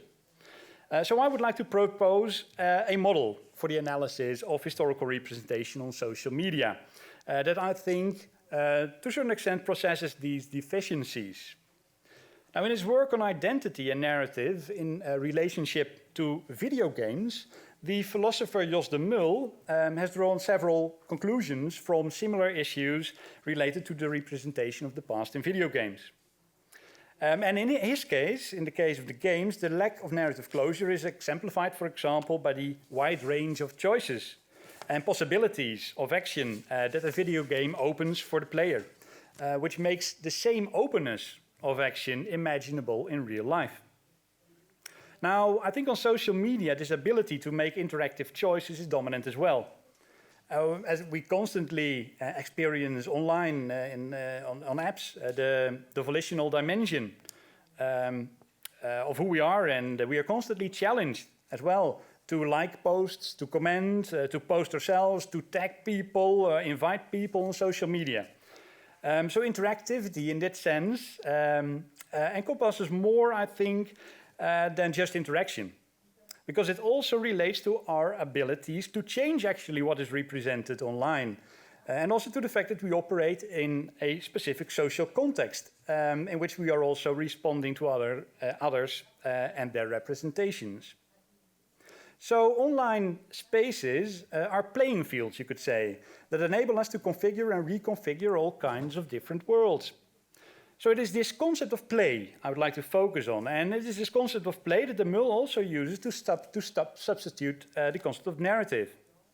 So he calls digital identity formation a ludic identity, in which the concept of ludic refers to play, rather than narrative identity.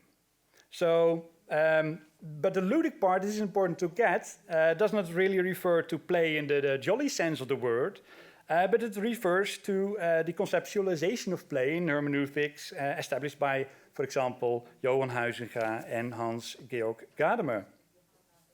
Now, I understand that it may sound preposterous to use a concept like play to study the representation of the past in places like Auschwitz, but it must be added that, for example, Gadamer emphasizes that play is not the same thing as the behavior of the player. The player, for example, may behave not seriously, but the play itself is always very serious, even a sacred matter, he would call it.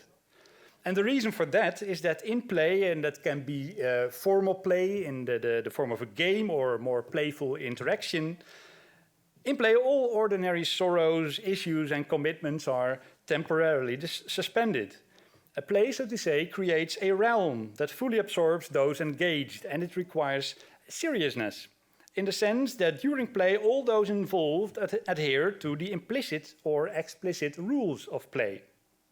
And Johan Huizinga spoke of the spatiotemporal framework of play, in this case as a so-called magic circle.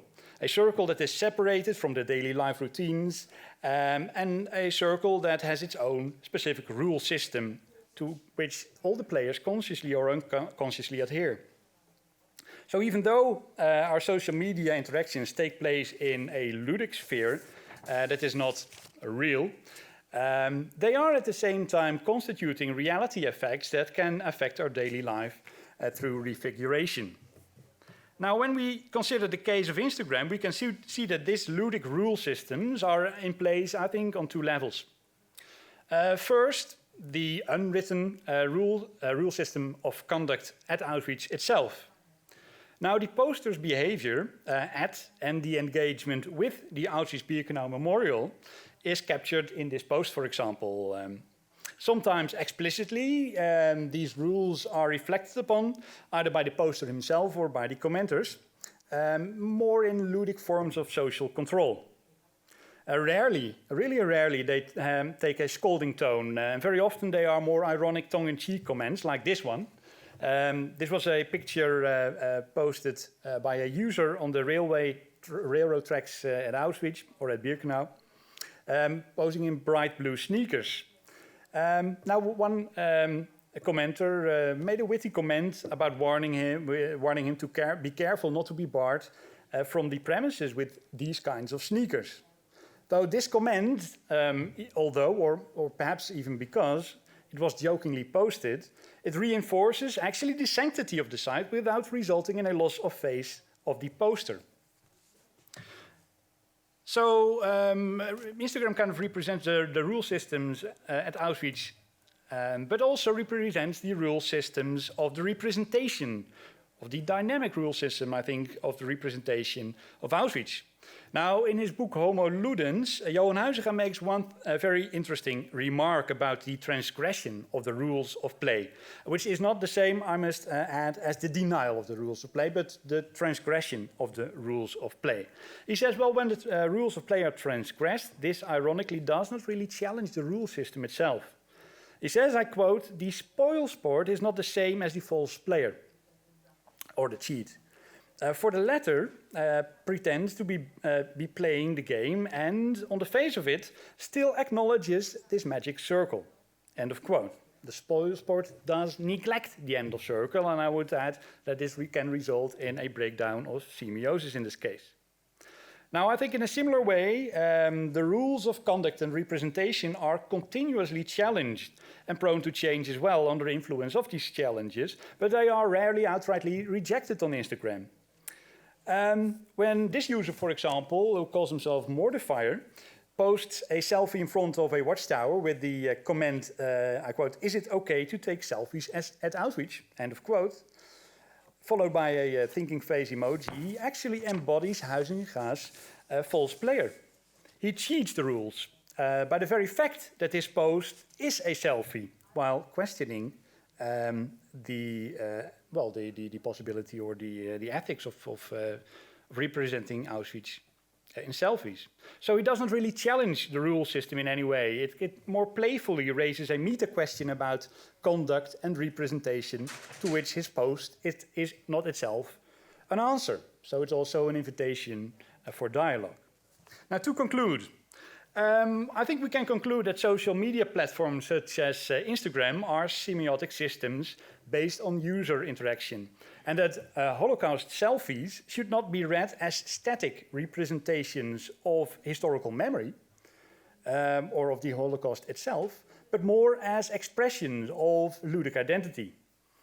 As social media platforms are playing fields in which different types of self are mobilized and positioned dynamically, conventional maxims of communication and of historical representation, such, for example, the idea of truth and clarity, are often postponed, which may be interpreted as a threat to historical understanding, but I think one can only interpret selfies taken at Auschwitz as, for example, Shapira did, as threading on the remnants of its victims if you willingly disregard the self-recursive gaze and also the structural open-endedness of digital representation.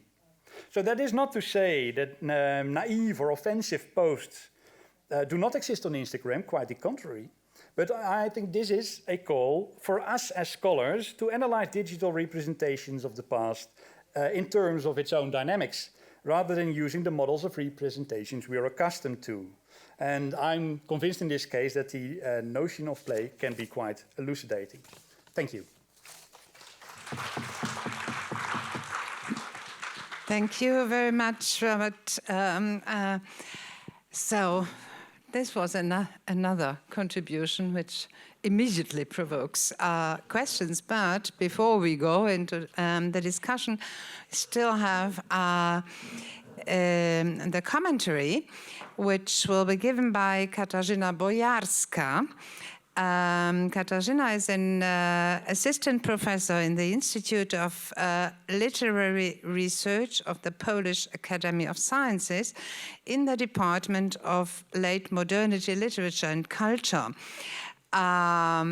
She has widely published on art and literary criticism, especially on affective procedures in criticism, as well as on how to deal with traumatic subjects in exhibitions, which is a very appropriate field of research for your commentary. She's interested in the relations of art, literature, history, and psychoanalysis. And she translated an impressive number of theoretical works into Polish, I suppose. Among them, Kathy Carroth's Trauma, Narrative and History, or Ernst van Alphen's Art in Mind, How Contemporary Images Shape Thought. Katarzyna, thank you for giving the comment. Thank you very much. Thank you. Thank you to the organizers for inviting me. It's a great pleasure and an honor to be able to participate in this conversation. I know that most of you probably has a lot of comments and questions to all the speakers, because all those presentations were just incredibly rich and provoking, I think, thought-provoking, of course. but also affect-provoking, I should say. But I do have a couple of comments that I want to put on the table that we can then all address, hopefully. One is, all of them somehow deal with the title of this section. I would want to make a tiny little shift from popular culture, as is announced in the title, to public culture, because I think that's precisely what all those presentations were addressing. And Professor Marek, in her introduction to the section, shared her thought that I was about to share, that we are witnessing at the moment a huge shift or change in understanding of what the public is in terms of experiencing past or experiencing, let's say, politics. So we could easily say that we are all now a global public, especially to the visual images that enter our experience. In the 1970s, I think, Gerhard Richter, famous German artist, but also the author of an immense work called Atlas, said that, talking about photographs, that they arrive daily on your doorstep, thinking about the images of conflicts, wars, violence. What he meant was, of course, the daily newspapers landing on your doorstep every morning. Now we are kind of witnessing new images arriving at our very eyes, at our screens, our phones, and other devices every second, or even more frequently. So it's a huge change in the historical experience, in the visual experience, and in the affective experience, I would say. I'm very, very happy that this panel brings together different histories, different contexts, different cultures of memory, and different politics of memory that we can somehow, at least at this very moment, share and kind of talk about together, rather than, be experts in our own pains and memories. So I think acknowledging different memory cultures and politics and bringing them in one place, not in order to collapse them immediately or to rush into comparisons or analogies, but precisely to participate in what Michaela called in this conference a productive confusion. We are confused. But this is, I would say, a very productive intellectual and emotional experience. Two more things. One is the medium, of course. The medium is what gets between a human agent and the passing time, or the experience, what mediates. The medium is crucial for the forms of memory, for the record and transmission of the past, for the affects which are being produced and shared around the making present of this or that past event, experience, and so on and so forth. And the other aspect of this title is the fabric, which I also find very fascinating, because when I checked in the dictionary, I found out that not only is it a structure, the meaning of fabric is not only the structure, as in the fabric of society, for example, but also a method of construction. I think all your presentations address precisely that fact. I have numerous questions that I now kind of overwritten on my previously printed questions to all the speakers, but I just want to add a couple of thoughts that we can then maybe discuss together. First of all, my comments or my questions to the first presentation, which was very, very moving for me and opens up a huge space of questions of all sorts. And then opens up towards other contexts, one of them being a big discussion in the United States about the Confederate monuments, the white supremacy monuments, whether they should be allowed in public space. So this, when it comes together with your theme of Stalin as a kind of historical figure, but at the same time historical and cultural and pop cultural figure. And then if we then kind of move towards the West and Germany, and kind of allow ourselves this kind of intellectual experiment in thinking, would that be possible in contemporary Germany to have this mythology of another, director of totalitarian regime and totalitarian culture? Is that possible to even imagine? And what would be the difference, or what would be the blockage of our imagination in that particular context? So what are the rules of inclusion and exclusion of certain historical protagonists or cultural protagonists into this shared experience or the shared sort of global memory. And more specific question is to Nikita Mikhailov's trilogy, which is not directly about Stalin, but I wonder what you think about this. I haven't seen the last two parts, and I'm referring to Burned by the Sun, Spaleni Słońcem. And the first part of it was he shot in '94, and that was globally considered a brilliant film. And then the two other episodes of the series were produced in 2010 and 2011, and were again considered a very bad cinematic productions, and they all related to Stalin, to his terror, and to World War II, and to the memory of that. So I wonder what your thoughts about this are. To the presentation about photography as testimony and the so-called Balkan Wars, it's incredibly interesting and very moving material. But I wonder, you pointed to that fact that photographs produced on site by photographers more involved, let's say, than the Western photographers, the outsiders, that is by the former Yugoslavs, are more emotional. I wonder if you could elaborate a little bit on that, and I will give you a reason why I'm asking. I have recently visited Sarajevo, and especially the gallery 110795, which is predominantly based on photographic image, and it's extremely sentimental. And that was my kind of resistance.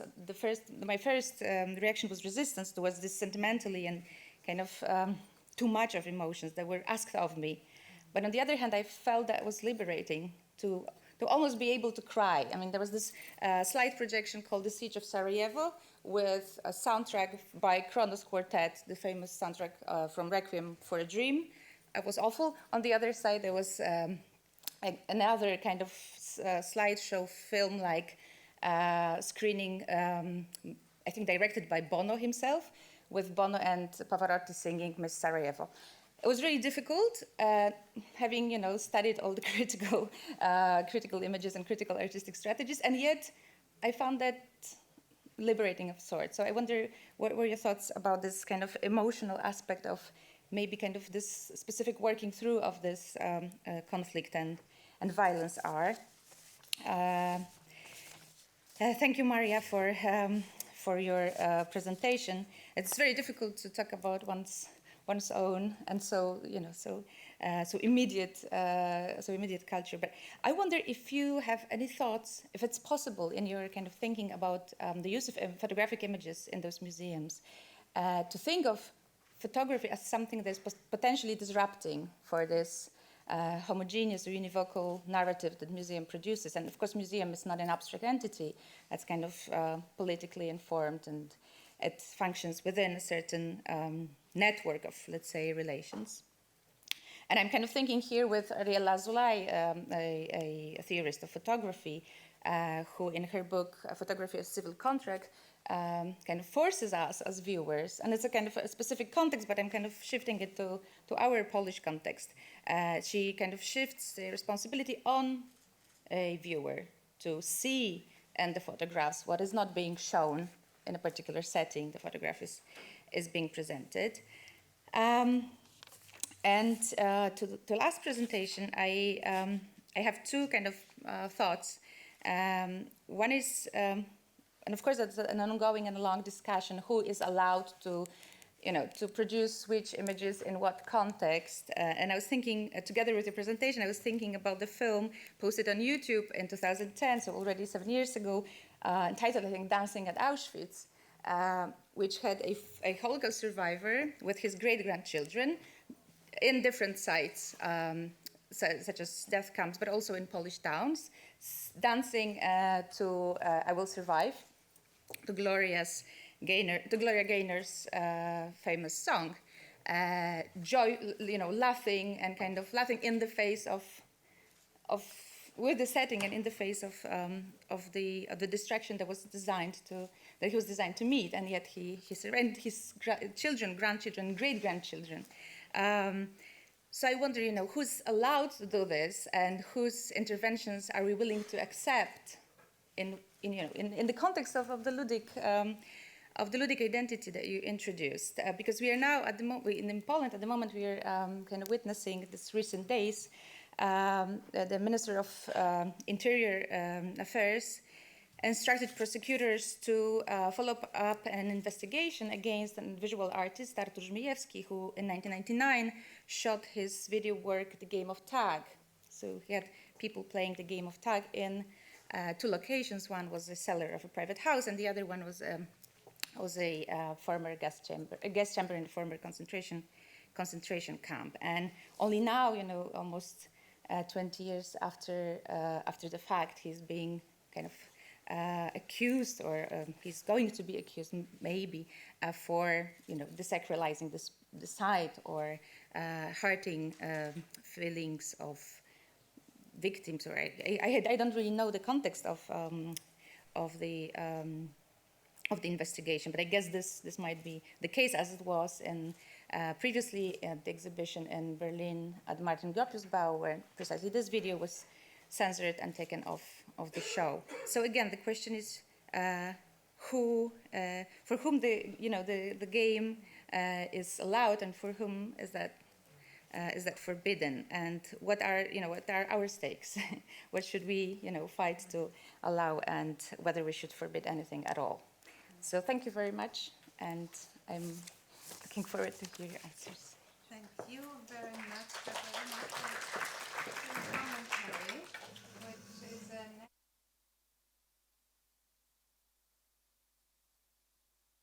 respond one after another. Yeah. So, would you like to start? Okay, thank you.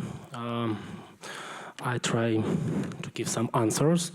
So the first question was about monuments and some relations to my topic. Yes, of course, this was some kind of background because we see some public nostalgia about Stalin, and of course there is some relations. And this was only some kind of background, of course, because we can use the special term historical culture, which is used by Joran Rusin, and historical culture is some kind of space of presenting our interpretations of the past and orientations to future. So, of course, we can understand movies, we can understand television shows as a part of this historical culture. So, of course, monuments, they are like backgrounds, but they, of course, they need a special survey, special survey. So, about Nikita Mikhalkov, as I clearly understand, because he is the author of the movie Get Tired by the Sun. Yeah, of course, he is a symbolical figure in Russian cinematographical space. And what I think about this film? No, of course, this film has a very have some relation to my task, but this film is about the atmosphere of terror, but not about Stalin. There is some pictures of Stalin when in the first series of this film, when NKVD officers they took Nikita Mikhalkov or General Kotov to the prison, and at the background of this skin we see a portrait of Stalin, a big portrait of Stalin. But there is only two images, and these images are very episodical in this film. But of course, this is some kind of element of this historical culture. So about how can we see this this reproduction of the images of the dictator in modern Germany. I like German film ist wieder da. Ist wieder da. This is a very good film about Hitler, and this film was written in irony about Hitler, and it's a real problem because we have a lack of irony about Stalin today, and we have a lot of conversation with my friends about how can we ironize about Stalin today, and maybe this is a real problem. There are some humoristic shows about Stalin, but that's all. And of course, how can we do this in Germany? Of course, we do this making these films, and so maybe that's all. I think. Yeah, thank you. Thank you for your question. It's really interesting, but I want to ask you about this term liberating, because maybe I don't understand it. In what sense it was liberating? Did it liberate you, or did you hear that it liberated people from Bosnia, Serbia and Croatia? It was liberating in that sense that representation of traumatic events, violence, and so on and so forth, and we're talking here about the genocide in Srebrenica, is conventionalized to a large extent at the moment in most of the museums and sites of memory I visited. And I never experienced that much emotions involved in presentation of those events. And as I said, the first impression was rejection and resistance to this kind of rhetoric or poetics of the exhibition. But then I realized that maybe that convention is exhausted somehow and it's over. I mean, it doesn't work anymore. I mean, this minimal, abstract, because also what Maria was showing us in the Polish Museum is kind of a turn away from the minimalism and leaving space for the viewer to kind of experience this or reflect on her or his own. It's something, it's a huge effective input onto the viewer, and that I had this impression. But then when you talked about this emotional aspect of reportage photography, I thought that maybe it's kind of an element of recording and then working through this experience in former Yugoslavia. Yeah, but I want to highlight that it's not my opinion that the local photographs of local photographers were more emotional. It's their opinion, of course, because they always compare with external photographs. And but I think that it's there is Piotr Piotrowski wrote about two categories, traumaphilic and traumaphobic museums, and I think that we can apply these categories here. And if we can say that Serbian memory is quite traumaphobic, Croatian memory is traumaphilic, of course, because they were victims. So we cannot categorize Bosnian memory. It's really hard to do that. It's somewhere between the traumaphobia and traumaphilia. But Bosnian photography is specific. I mentioned Milomir Kovačević-Strašni, who refused to photograph war atrocities, and he made a series of photographies depicting pictures of Josip Broz Tito, the ex-Yugoslavia marshal. Pictures of Josip Broz Tito in the war context. So he refuses to take photos of war events, and he did it more in symbolic way. And I think that Milomir Kovačević-Strašni's photos are the quintessence of Bosnian photography. I don't know if I answer you, but I think it's really hard to categorize Bosnian. It's a quite big problem because Bosnia was the biggest victim of the Serbian-Bosnian-Croatian war, and they have the biggest nostalgia even now. So they remember Yugoslavia and war conflict from the perspective of Sarajevo. In totally different way than Serbian and Croatian, I think. It's my opinion. Thank you so much for your comments. I appreciate very much this shift between popular and public culture you indicated.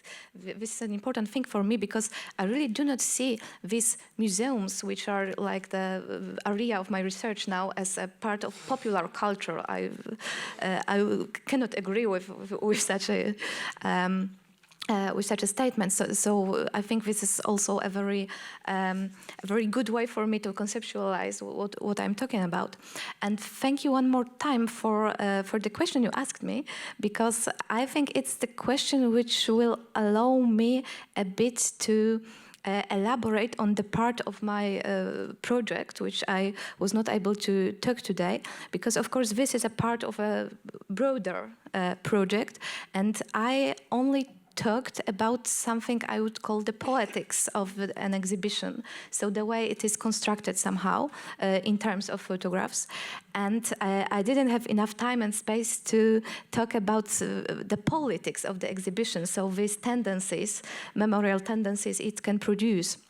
And I will try to be very concise, but I think your question allows me to somehow open also this part of what I think about concerning this museum boom. First, I must say that I really like this idea of putting some responsibility on viewers or on visitors, because of course, when photographs are included or even are installed within these very intensive, impressive exhibitions, they are there to present a certain story, to serve a certain memory. But still, I think that photographs are so after all we know about photographs, after all the research that was done about them, I think we can still have some confidence in the potential the photograph as such has to somehow make the visitors interpret it and to attract their attention also in some ways that weren't installed there by the intentions of the museum creators, for example.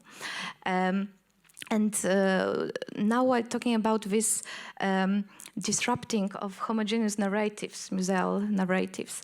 I think that in the Museum of the Second World War, which was this main point of my presentation, I am not sure if I would call this narrative very homogeneous. Of course, in a way it is, but I'm not sure if it is like the right word to show its poetics and politics in a moment. I think about the certain type of the museum design which is used in here, in which various images, but also various parts of the exhibition rooms are juxtaposed with analogical design used just to make, I interpret this in this way, just to make people see the similarity of experiences, of these experiences, which also can be seen as competitive memories and competitive experiences. So, and photographs are, of course, a very important means of such a shift, because we see mainly people and faces of these people like us, not only in this Holocaust section. So I think that in the Museum of the Second World War, photographs have power to maybe somehow evoke solidarity with other groups, and I would contrast it with this Ulma Family Museum, because in this time we have many photographs used. It's a very photographically intensive exhibition, if I can put it like that, but all these photographs evoke solidarity with our own group, because of the homogeneous narrative we encounter them there. So I think that the photographs and the whole whole parts of the Museum of the Second World War can be disruptive for the mainstream patterns of the Polish memory cultures to a certain extent, while in the Ulma Museum, the responsibility would be totally on the visitor, on the viewer, to somehow find some disruptive potential. Thank you. Well, thank you very much for the interesting question about, you could say, well, the ethics of play in this case. And the question, well, who is actually allowed to produce these kind of ludic images and what are the limits? I think at the root of this problem there is some kind of misunderstanding between those who reject these kind of playful images like dancing at Auschwitz and those who don't. And I think the problem is that if you reject those images, the question is why do you reject them? I think because of a different conception of representation. I think that is the main issue that is at stake here. So you reject them if you think that Auschwitz or the Holocaust Memorial, for example, as a place intrinsically refers to the Holocaust itself or its victims. Whereas the idea of play is kind of more a self-sustained environment of reference rather than a reference to the particular historical era or events. So I think that this is the confusion where the dismissal of ludic identity construction comes from.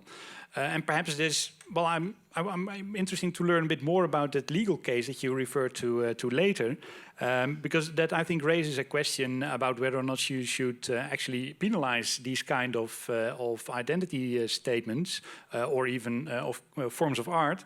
In the sense that, legal matters, it's quite difficult to take the notion of irony into account when you're drawing up laws. And you could say that play is intrinsically ironical, especially in the case of dancing as Auschwitz, obviously. So I think that this is a problem of different conceptions of what representation is at the root of this issue. And we should first of all look at this problem before we start thinking about what we allow and what not. Thank you. Thank you very much. Thank you very much for your responses. I'm sure there will be hundreds of questions and remarks. Yes, I see two at once. Professor van Alphen at first and two more here. Yeah.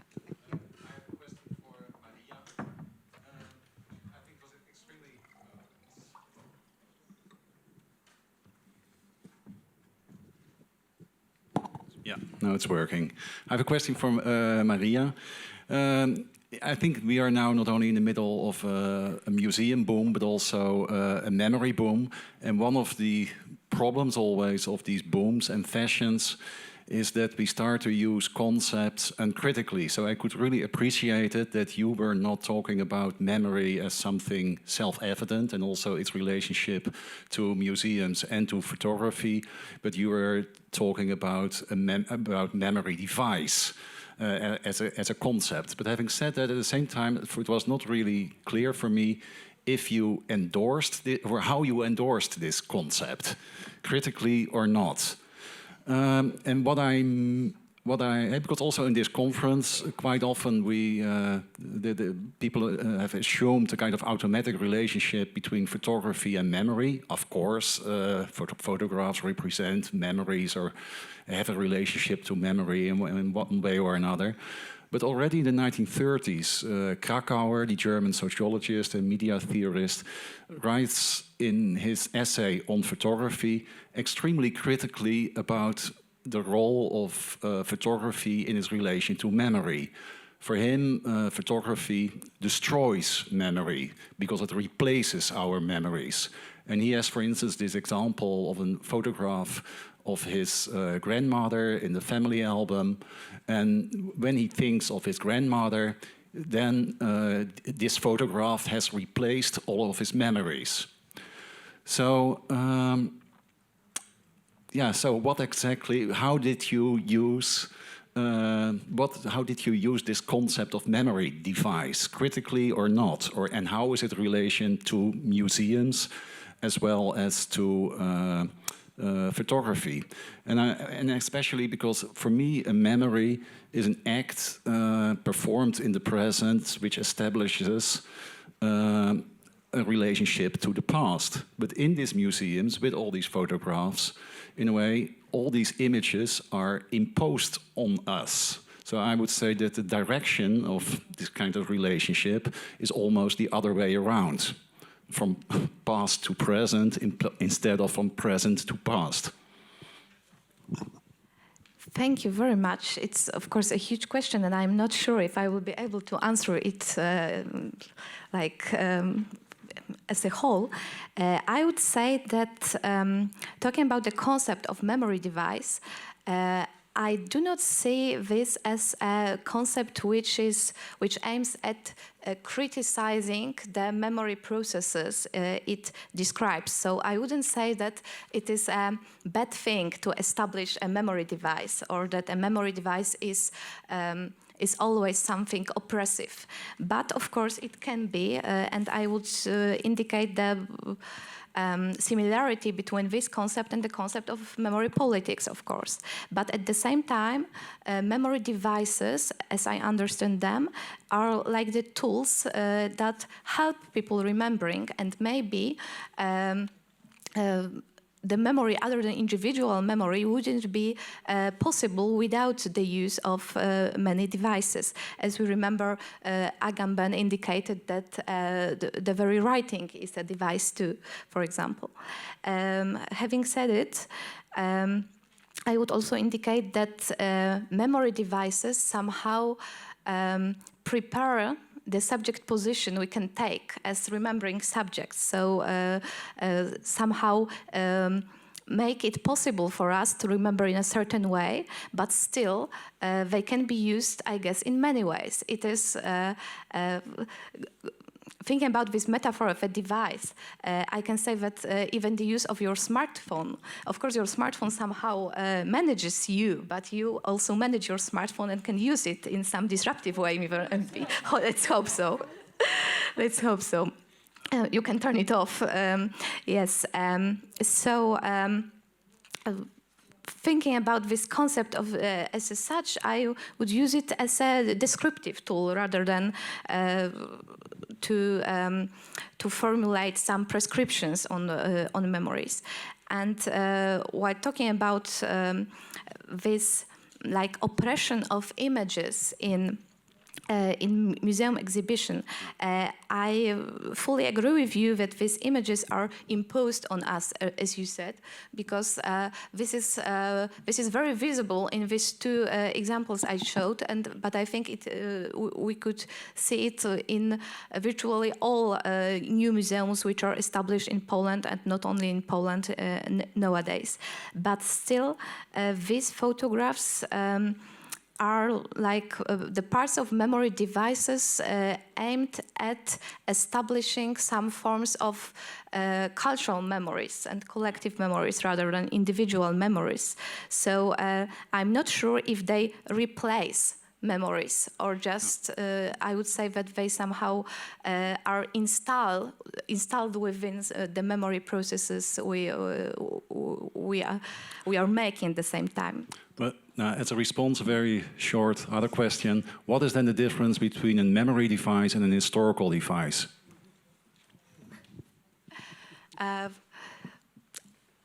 I haven't used the concept of historical device, and I'm not sure if I have met it. I would say if someone asked me what could be a historical device, I would say that maybe a historical text, like an article or a narrative, can be a historical device. And when I'm talking about memory devices, I think about these remembering processes, which of course are related to history, but as we know, after all these comments on manipulating memories, not necessarily. But this is like an answer I invented this minute, so sorry for that. Thank you for all your presentations, and I have a question to Andrei and a comment to Robbert-Jan. So the first question is about why it's exactly 2000 that when this myth of Stalin was revived in Russia. So what was specific to this year and everything what came afterwards? So why is this myth is needed now in the society. And my remark or comment to Robbert-Jan is about these pictures in concentration camps and specifically in Auschwitz. I wonder whether you saw the film of Loznica, Austerlitz, and it's shows the whole process of these people taking pictures of themselves and enacting there. And I just was all the time thinking about this film when I was listening to you, because this medium really matters a lot, because when you look at the selfies in Instagram, it's just a different feeling than you look at the film of Loznica, where there is no words at all, but you just witness these people. And as a viewer, I can understand those who are in the Instagram, but I'm appalled to those who are in the film. So just a thought. Thank you. There's a mic here. Okay, thank you. So why the Russian needs in the Stalin's mythology today? My answer will be very banal, because when people have very tragic economical present, they have very good symbolical past, or they have very good symbolical future. And the problem is that many actors of the politics of memory in Russia today, or many actors of historical culture today, have their own visions of the Stalin mythology, and they used this mythology in many ways. And for some kind of people, it's an element of the past. Some kind of people thinks about this myth like something future, and there are a lot of shock materials, and these materials were not shown here, but there are a big number of radical pictures, and the big formula of nowadays is the Soviet Union, but without revolution. This is a central formula of modern Russian historical policy, especially which is given by Russian parties and Russian officials and Russian commemorating official organizations. So they used this myth as some kind of protective myth. It's very useful, but not at all. They use only some parts. And in my own city, Lipetsk, we have a monument to Stalin. And when this monument was founded in 2014, so there is a brief word, Stalin and the medal of the Great Patriotic War. So, and of course, it was not an official act, but some people, they were glad. And at night, some people tries to destroy this monument. So now police tries to save this monument in Lipetsk. I think it's some kind of way of self-preserving from the present, from the tragic present. Thank you very much for your interesting comment. I know the film. I wanted to see it, but I did my best to find it, but I didn't have access to it. I turned the internet upside down, but I couldn't really see it. So I had to do it with the preview, so to say, on YouTube, and I get what you're saying. I think perhaps the kind of, well, eerie feeling you have with the film Austerlitz is that when you see people taking selfies represented in that particular movie, there is, I think, what you don't see is, so to say, what I call this recursive gaze. Because the only thing you see is people looking at the telephone, and you understand that these people are actually looking at themselves. What you don't see represented in that movie is the gaze that is implicit but present for the people who take the selfies, namely the gaze of their audience that they are posting these pictures for, which is actually the same as the screen, but is not what you see represented. And I think it is from this dynamic that we tend to interpret these picture or well, images of people taking selfies as very narcissistic. Perhaps that can explain your feelings.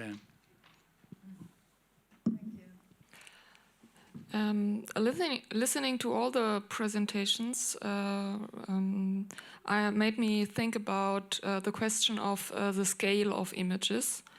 And this question originated in a very banal way, that coming into this conference hall, I thought that it would be very nice if my institution where I'm currently working would have such a large screen as you have here. And I was thinking about the concept of the museum without walls, because genuinely it's of course this is a metaphor, so it's a virtual museum. And in this virtual museum, the images are of no scale or any scale. I don't know how you would put that. But when it comes to our actual encounter with images, they are of a certain scale, and what can be the politics? How can we describe the politics of the scale, or can there be an ethics of scale? So, for example, in a museum using historical photographs, usually these photographs are preserved as positives, not as negatives. So they are bound to a specific scale. They are of a certain scale, but displayed usually are not these historical positives, but reproductions of different scales. And it was very striking for me in the Holocaust gallery how the small scale of the individual photographs forms this overwhelming large scale of the installation. And I was also thinking whether there is how's the connection between the scale and the meaning or importance attached to an image. And perhaps this also connects to a specificity of the Instagram picture, which is usually, of course, we could display it in any scale that we want to, but the usual user experience is a rather small scale. So perhaps this is another distortion by when transferring this Instagram picture to a movie theater. Perhaps this is also a distortion in scale. So this is not really a specific question, but rather something that made me thinking, and perhaps you have also thought on that you could share. Thank you. Would you like to comment on that? Well, yeah. This is a question I didn't think of at all, but you make me think about it right now. I think when you talk about Instagram, it is first of all important not to think only of the picture. So this is what I meant with this multimodal approach. The image is only one mode, and it's in the so to say the interaction of these various modes that meaning is configured. So I wouldn't take the picture out of the context of the app, for example, or the website wherever you see this picture. In that case, it would be a decontextualization rather than a contextualization of the image. If I could just add something concerning the museums, I think it's very important how the photographs, when they are displayed in the exhibition, are changed, not only in terms of the scale, but they are modified in many aspects. They are being cut, they are retouched, and so on and so on. So I think we can say that in museal exhibitions, photographs are treated as something like a material or a fabric of memory, like in the title of our session. And only in certain cases they are exhibited as objects or works of art as such. And I wouldn't say that there is something like a one-way relation between the scale and the importance of an image, because sometimes an image which is very tiny can attract even more attention because we have to to somehow be very close to it, even to see it. But I think this is one of these factors which somehow build these links and hierarchies between the images in the exhibition, and I think that not only within these new museums. Thank you. So, yes, there's one last question, and there are some 3 minutes. Okay, so 2 questions. There was a, yes, one more. Okay. Yes, And I'll do it really briefly to Robbert-Jan, but it has a more general relevance. I would like to question a little bit the way that you and many younger scholars today come up with an alternative label, I would almost say, for what they are studying, and thereby reject another one. And in your case, you won't be surprised that I would like to take issue with your rejection of narrative in favor of play, because play is a deeply narrative genre.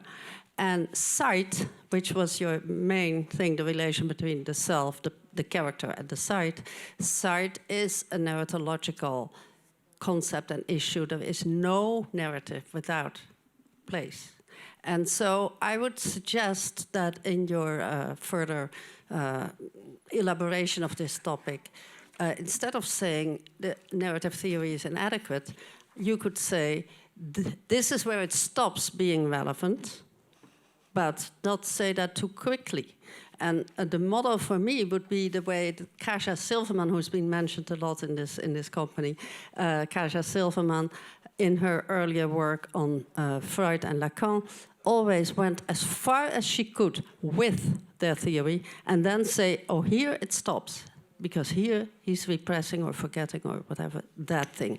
And then you get a much more complex and subtle analysis. But the site Auschwitz is not arbitrary, as we can all understand. So that is a narratological issue. Where does the action take place? Yeah, well, thank you very much. I think this is a very valuable comment. I must explain a bit. My unease with narrative is not really related to narrative theory at large, but it is more a internal discussion in the philosophy of history, in which we relate to the idea that the past can only be presented narratively in terms of Hayden White's theory. So this is why I used the concept of narrative from a different discourse, you could say. But that does not mean that I want to dispose narrative at all. Exactly the opposite is true. This is why I ventured into social semiotics, and I found this concept of multimodality, which actually includes narration. And I also showed an example of how I think narration or narrative can be a very relevant tool for analysis. So I'm certainly not doing without the concept of narrative, but I do agree with you that I must find a more nuanced way of putting it to words, because it can, well, give false ideas of what I actually intend to do. Thank you. Yes, I do want to ask Andrei a question, because I was a bit shocked when I listened to your elaboration on the nostalgia of Stalin.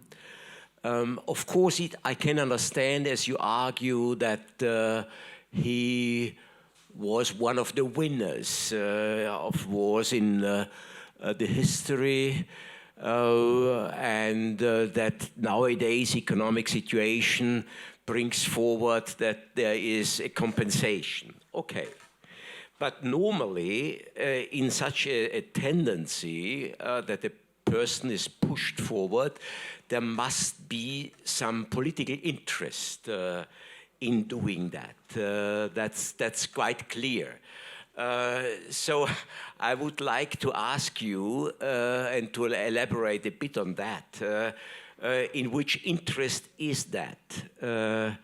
Because if we at least we consider in the European Union at least, that Hitler and Stalin were the biggest criminals eternally. So Stalin having such a nostalgia is to some extent something surprising. So what are political reasons? And very briefly, very difficult question, because of course there is some parallels between. We would speak about some parallels between the present president and some tendencies in the inner policy, but my experience says me that there is no strong direct policy from the Kremlin to reproduce this image. I guess that this tendency goes from the regions, because all attempts of using this image in some political sense or some aesthetical sense, they are made by Russian regional elites, regional communists, and sometimes some elements of some leaders of political parties. But Kremlin has very correct suggestions and assertions about this task. We have a wall of mourning in Moscow now, and it was opened by Putin, and from many sides, of course, he tries to be neutral in this case. But I think this is a regional problem, not the problem of central government. This is my interpretation. Maybe some another sense. Okay, this is not strong policy. He gave a chance to those people who nostalgize about Stalin, make some statements, make some assertions, and make some monuments, but without free or open government political will. So it's not a strong tendency. It's a soft tendency. But very dangerous, of course, because repressions in Soviet Union began with soft tendencies in the village, with some processes. 3 people there, and 1947. Okay, last question yes, is yours. Last question and a comment, because it happened I used to work in Second World War Museum, and I'm one of the creators of the exhibition, so I have to make a comment about this. You, Maria, said this death and violence photographs are fully exposed. It's not that way. We discussed it very long. And we tried to find a balance between shocking and between being too soft. Like we've seen many exhibitions, historical exhibitions, which were, in my opinion, only aesthetic experience. And we wanted to be careful not to make an aesthetic experience out of the exhibition about Second World War. Of course, you have to have a balance, because we also were, we knew that some people find pleasure in seeing horror, and we also didn't want to go on this side. And I've seen many, for example, exhibitions in post-Yugoslavia countries, which are full of horror, and sometimes they're also too aesthetic. It depends. So we decided to find this balance and not to show all those pictures and films you can find on YouTube, for example, with piles of bodies. You know, you can see it all, like children, bodies, and so on. So we didn't want to show it, and that gives me, let's say, the way to Robbert-Jan presentation, because if we want to have this educational mission and this representation of the past, of the horrific past, like the war, in a place like this kind of museum or Auschwitz, sometimes I think we should shock. Otherwise, they will make this kind of selfies. And as you said at the beginning, when this artist showed in Holocaust Memorial monument, this, this monument with happy people and this background with piles of bodies, they apologized, yeah? And I'm not saying we should show this horror pictures, but on the other hand, maybe we should balance it. Otherwise, we will have all those people taking selfies and having fun in places which should be not just the place of entertainment. Because your idea of play in digital space, game, film, I think we can find this idea of play in the museums now, in new kinds of museums, these narrative museums. These are places of entertainment, not really places, of course, of education, but also entertainment. So we shouldn't be surprised that we find this idea of play in those places. And yeah, I would like to hear your comment. Thank you. Thank you, Agata, very much for the comment. Yes, I will be as fast as possible. Of course, I have to indicate that our perspective differ because I do not analyze visitors, I analyze museums, but in terms of what conditions the museum creates for the experience. But having said so, I must admit that my general opinion on this death and violence photographies in the Museum of the Second World War is not very different from what you said about searching for a balance, because I said that this museum is like the most daring in this respect from all the museums in Poland, and this is my opinion, and I will stand with it. But I do not think that this, elements of the shock are somehow unnecessary or somehow unbalanced. I think that being the most difficult to bear among Polish historical museums, the Museum of the Second World War found the balance between something like shocking and witnessing, like I said. And I think that all these violent pictures do not formulate the politics of a horror or perversion, but rather the politics of testimony. Thank you.